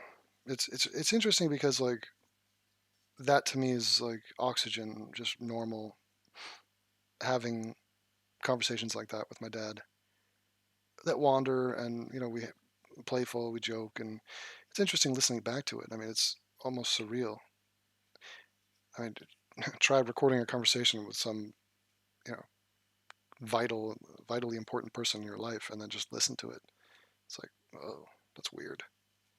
But Marino says that was wicked. Thank you. Give it the Tracy treatment. You misspelled Tracy, so how dare you? And standing versus sitting. Yeah, I mean that really needs to be isolated.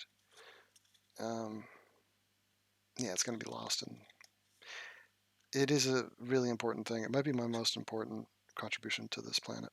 And there's a few different movements I'm leading. The reclamation. That would be how you pronounce that. The reclamation of song and dance from straight people. Gays have taken over. They need to have some pushback, and I'm a lucky guy. I'm a lucky man. Correct. Both my parents are born again annoyances. Yeah. Used Tariq Wash Yo Ass Out song. Does he really have a song called Wash Yo Ass? Oh, he is a character, isn't he? Amateur reenactment of the professionals. Here's heresy. Yeah, it's weird. They're fans, and you gotta love them. But I like Luc Besson, man. I mean, The Fifth Element is also another sleeper. I mean, the fact that The Professional is not a trilogy is crazy. The fact that The Fifth Element is a single film is insane. The Fifth Element should be a Netflix show. I mean, who would not watch the universe of The Fifth Element? I think that is ripe and ready to be exploited. But there's something to be said for just, one and done. But, there's another film in The Girl with the Dragon Tattoo. They're coming out with a new one of that. It's very soon, actually. I might actually check to see when precisely because I do want to see that. So I'm going to take off. As a man, if you sit, shouldn't you still put the seat up when you're done? No, the seat up business is just mindless. I mean, honestly, it's been so many years since I've been in private standing up peeing. I mean, I didn't even mention this, but the whole peeing versus pooping. Are you good at dancing or are you a fellow autist? I'm out of practice dancing, but I used to dance all the time. Yeah, I was pretty good. When you pee, you don't know if you have to poop. I mean, I'm preaching to the choir here. So if you sit down, you have multiple options. You could pee or poop, a little bit of both. So why limit your options? You know what I'm saying? Like, let's just think this through. And we got to start small. Like, there's a lot of big problems like universal health care, stop the wars, two-state solution. How about sit down to piss? Can we do that? That's very simple. Did I watch the UFC last night? No. Good call, Alf. I did not. And I bet all the fights are up online, which I might go watch now. So that is nice. How long have I been streaming? I don't know. I love The Fifth Element. It would be a fantastic show or trilogy. Yeah, I know. I mean, there's an assumption that they had writers to come up with new stuff, but I mean, they do. We have the talent. Like Fargo. Have you ever seen Fargo, the TV show? It's fucking great. Fargo. So here's Fargo. Fargo is a great movie, but it's written and directed by, these guys who are highly specialized dudes who set this very unique tone, and it's sort of a cult classic. But then you think, okay, years later they're going to do a show on TV, Fargo? I forget what channel, and you're thinking this is going to suck. This is a disgrace. They're going to sully the memory of the actual film. And then you watch it and you're like, oh no, this is like new characters. It's got similar vibe, but it's taking chances. It's totally creative. And you fall in love with season 1. And then they come back in season 2 and you're like, oh God, now they're really milking it. You know, everybody's dead after season 1. So like, what's season 2 going to be? Oh, it's a totally different group of characters, new story and everything. And the writers deliver again with a whole different team. So writers are worth their weight in gold. Get good writers and you could plug in the rest. You can get the good visual artists. You can get the good actors, get the good casting people, get a good director. You can do it. You know, just green light it, man. Stranger Things, give me another season. Yes, please. Game of Thrones, quit dragging ass and get that damn. Font Friday should be a Netflix series. Font Friday is a show that me and Marino talk about. We've never done one. Maybe next Friday. But yeah, I thought it was an interesting thing. Like, what does the public demand? What do we want to be rebooted or extended upon? I mean, shit, if you had asked anybody at any point in the 90s or, you know, before Star Wars, when they announced they're going to do another Star Wars, it was like, what? That's possible? In fact, yeah, what the hell was George Lucas doing this whole time, you fat bearded monstrosity? Get to work and crank out more films in this universe that you created. What was his excuse? You know, and we're just sick of rehash. No more rehash. No more Lord of the Rings. No more little queer hobbits walking around for 3 movies to throw a ring in a freaking lake of fire or volcano, whatever it was. Mordor. Who wants that? That was a book. That was a book written 100 years ago. Like, come up with something new, goddammit. That's why The Dark Crystal is coming out, which I look forward to seeing. You know, Steve Shives was mentioning He-Man. He wants a He-Man reboot. I can't get down with that. Devin, it's me, Praggy. I decided I'm going to follow your advice and pee sitting down from now on. Well, Praggy, you need to follow my advice and not shit in public. I mean, you're a work in progress, my man. And by the way, Chris Holowicki contacted me and said he wants to hang out with you, and he lives like 10 minutes away from me. So that's something for you to a little boost in your private life. Fargo is amazing. Your girlfriend is German, correct? Why don't you adopt the superior Deutsch Sprachen? If I knew I was going to spend years and years in Germany, I would have learned from day one German. Honestly, I would have dedicated to 3 months, 6 months. I would have put in some time. I never thought I'd stay, and it's also weird because they speak English, but not all of them, and it's I don't know. Steve Shives would like a Mr. Rogers reboot. Yeah, but who would they pick for Mr. Rogers? David Packman. Mr. Rogers, yeah, is quirky and weird, but it's so G-rated. It's so no. I mean, honestly, like we live in a world where we want fucking, we want killing, we want hitmen, we want strippers. We don't want gentlemen, community-minded gentlemen who are entertaining children. Who does? Unless he kills the children and then fucks them, obviously. AIU, do you invest? I divest, and I sanction, and I boycott.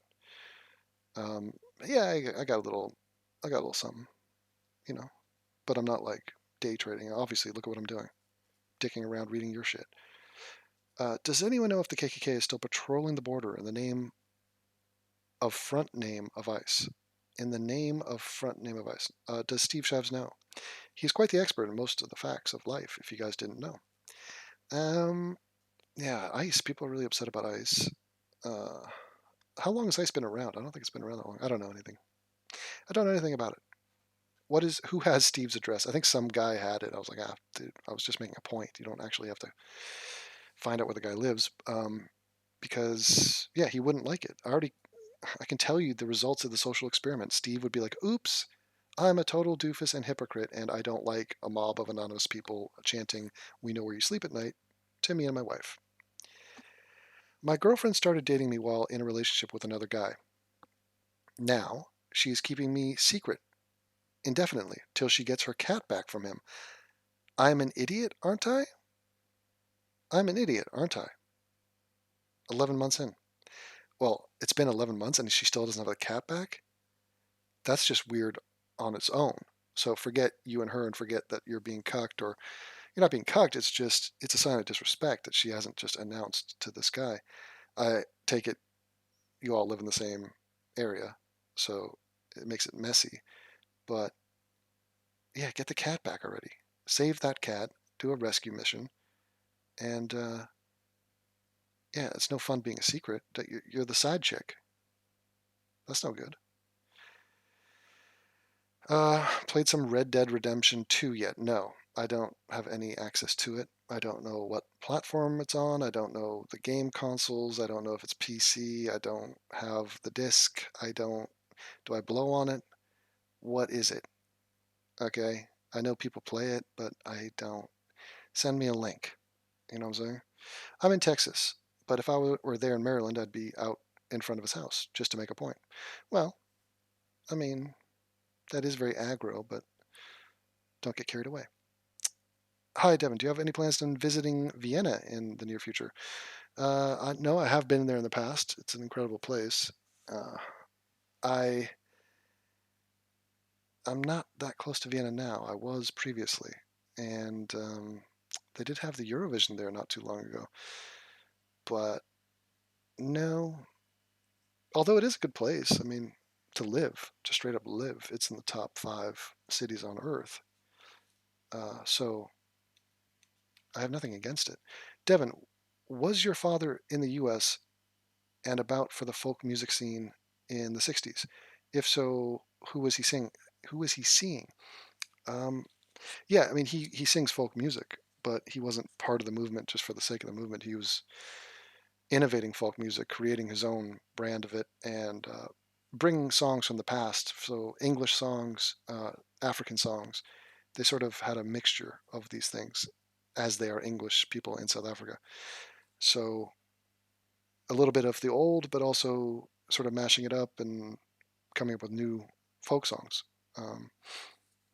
Which, yeah, that's what he's about. Ever been to Montreal? Nope. I was up in Toronto. That was as close as I've gotten. Heard great things about Montreal. I've heard great things about the women of Montreal. But it did produce JF, so you take the good with the bad. I finally caught a live video. Good. I tried to watch your other one, but found out it was taken down. Sorry to hear about that. No, it's fine. I privated it. It's fine. It's not anything. It's just me dicking around. It's not a show, per se.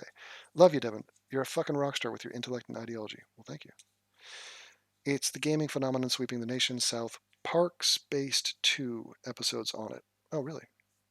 South Park. South Park has based 2. Oh, God, the grammar. When the Devin Carl live meetup happening? Well, it might not happen. I mean, I'm in Bristol. He's in Swindon. That is a train trip. Hey, Devin, where did you stay in Croatia? How awesome was it really? I loved it. I was in Split. Stayed in Zagreb for a few days and got a sense of that, and then took the slow ass train with no Wi-Fi to be spoken for, with some hobo next to me, down to Split, and saw where they'd filmed Game of Thrones. Didn't go all the way down to Dubrovnik, but Split was gorgeous. Really a magical place, untarnished. You know, the beaches, the water, gorgeous. Oh, Crazy Cabby, thank you. If you were to cage fight Shives and he choked you, how would you reason with life afterwards? Oh, I'd need a long walkabout. I need like one of those Australian 6-monthers. It would be soul searching. I got choked out. Although it is easy to get choked out. You could choke yourself out by accident. It's not that hard. You see, if a guy gets a lock on your neck, you could be out in seconds. So, although Shives would have no chance, and I might jump off a bridge, honestly. Have you seen any Wukia films? Wooks. How am I supposed to pronounce an X? No, I have not. Am I supposed to have? Have you watched Mathama's video on critical of new atheism? Oh, Jesus. What are they? They got a problem with new atheism. It's not even new anymore. The new atheist movement is old. What would be your first memory about chess and what connected you to it? Well, my father. My father taught me how to play chess. We had a chess board at our house. Big chess board, big pieces. And it seemed important. It seemed timeless, smart. It was classic. You know, it's something that connected you to a history of, great thinkers. And it's just this perpetual challenge. It's saying, can you engage? These are the rules of this game. And many people have come before you and will come after you. But when you step up to the plate, can you create something? Can you create some art on the chessboard? In the moment, by the way, with the time going on the clock. So, yeah. What's up, Andy? How you doing? Favorite era in history?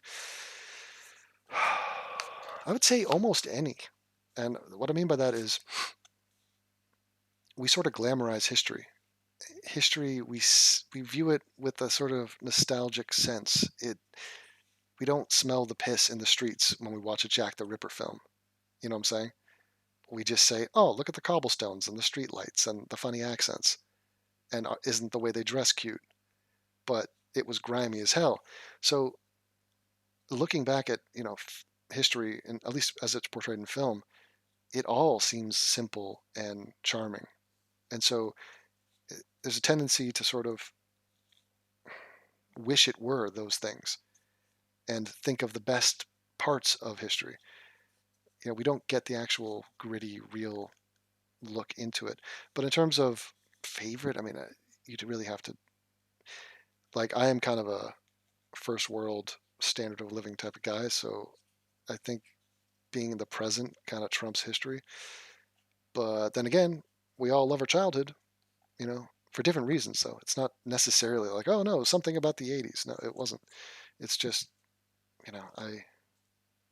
life was simpler.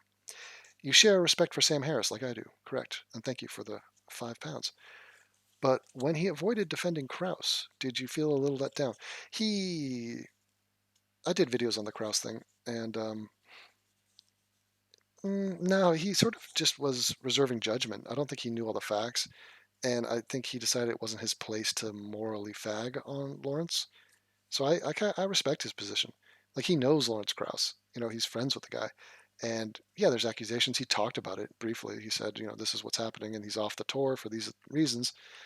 But yeah, a lot of people pretend like it's a virtuous thing to condemn a guy, even though he hasn't been tried or hasn't really given his side of the story, and you don't know all the facts, but you just come out and go, oh, I'm against harassment, I'm against sexual whatever.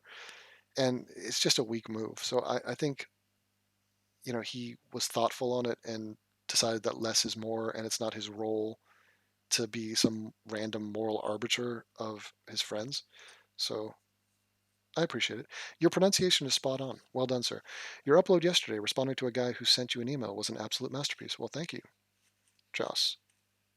I appreciate that. That was interesting and fun. I think I might make too many videos. I don't give people a chance to catch up. I should just do one video a week.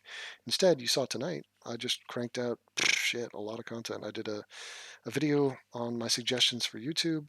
I did a video reacting to Neil deGrasse Tyson, and then a whole conversation with my father. I did a police activity video for my Bad Boys series. I did some trailer watching. I could turn any of that into the video. Amy is banned on Twitter. Yeah, Amy's missing in action. Where is she? What do you tell people who do not respond? Who do not understand your videos or what you're talking about? I don't talk to them. I don't care. Life's too short. Just they either get it or they don't. And if they don't, then I wish you all the best in your life. It's a big world.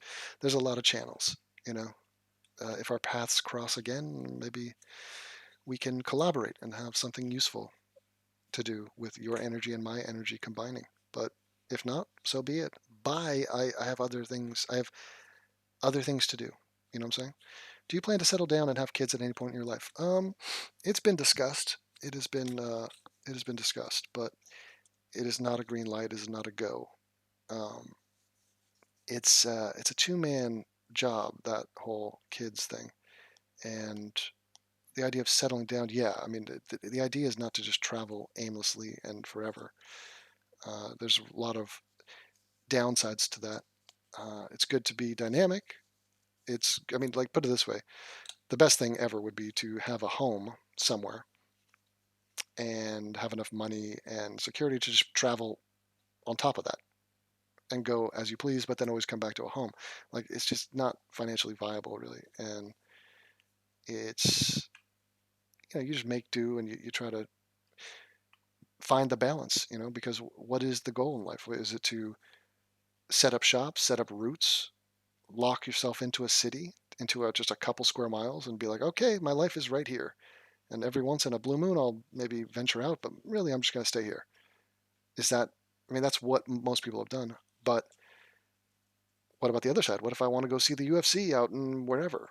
Denver, Montreal, Berlin. What if I want to visit fans in England? What if I want to go see the beaches of Rio de Janeiro again? What if I want to go to watch the World Cup in Buenos Aires? What if I want to visit Phil Anselmo in New Orleans? What if I want to go to Hawaii? I mean, if I do all those things, you can't look at that and be like, yeah, you didn't use your time effectively. It's like, no, you did. That was good. When I was in Melbourne, I was in Melbourne. I was experiencing Melbourne. When I was in, Budapest, I was loving Budapest. Um, when I was living in Barcelona, I loved the fuck out of that. When I was in Berlin just a couple weeks ago, I was doing Berlin. I was there. I was, eating that bratwurst. I was in Dresden. So, but everything's the same. It's all the same. It's just different people, but they're all living similar lives. And you're just going to chase your tail if you just keep going and going. I have a unique problem and situation with me and my girlfriend because we don't have a sort of obvious choice of where to be. And we have legal issues to consider and cultural divide and language issues and weather. We don't like the weather. It's never ending. Planning a trip to Thailand. No, I was in Phuket a couple years back. It's nice, and a lot of people from England go there. But I've got the Thailand experience. I had some Thai food out here in Bristol. Some really nice Thai food. I love that soup. Love that tom yum kai soup. Oh yes, it is good. Thoughts on Fernando Alfonso final F1 race coming up? Yeah, what the guy's retiring. He's like 28 years old. Will you miss him, and how will you remember him? I will remember him for his surprisingly good performance in Melbourne at the opening Grand Prix event. I believe he got fourth place or something. He did well. He had a certain style to him. He was a role model, an Italian superhero, the Italian stallion. He he used to turn the wheel. Man, he could turn that steering wheel. Driving wheel? What do they call it? Anyway, he was a real man about town with that axle.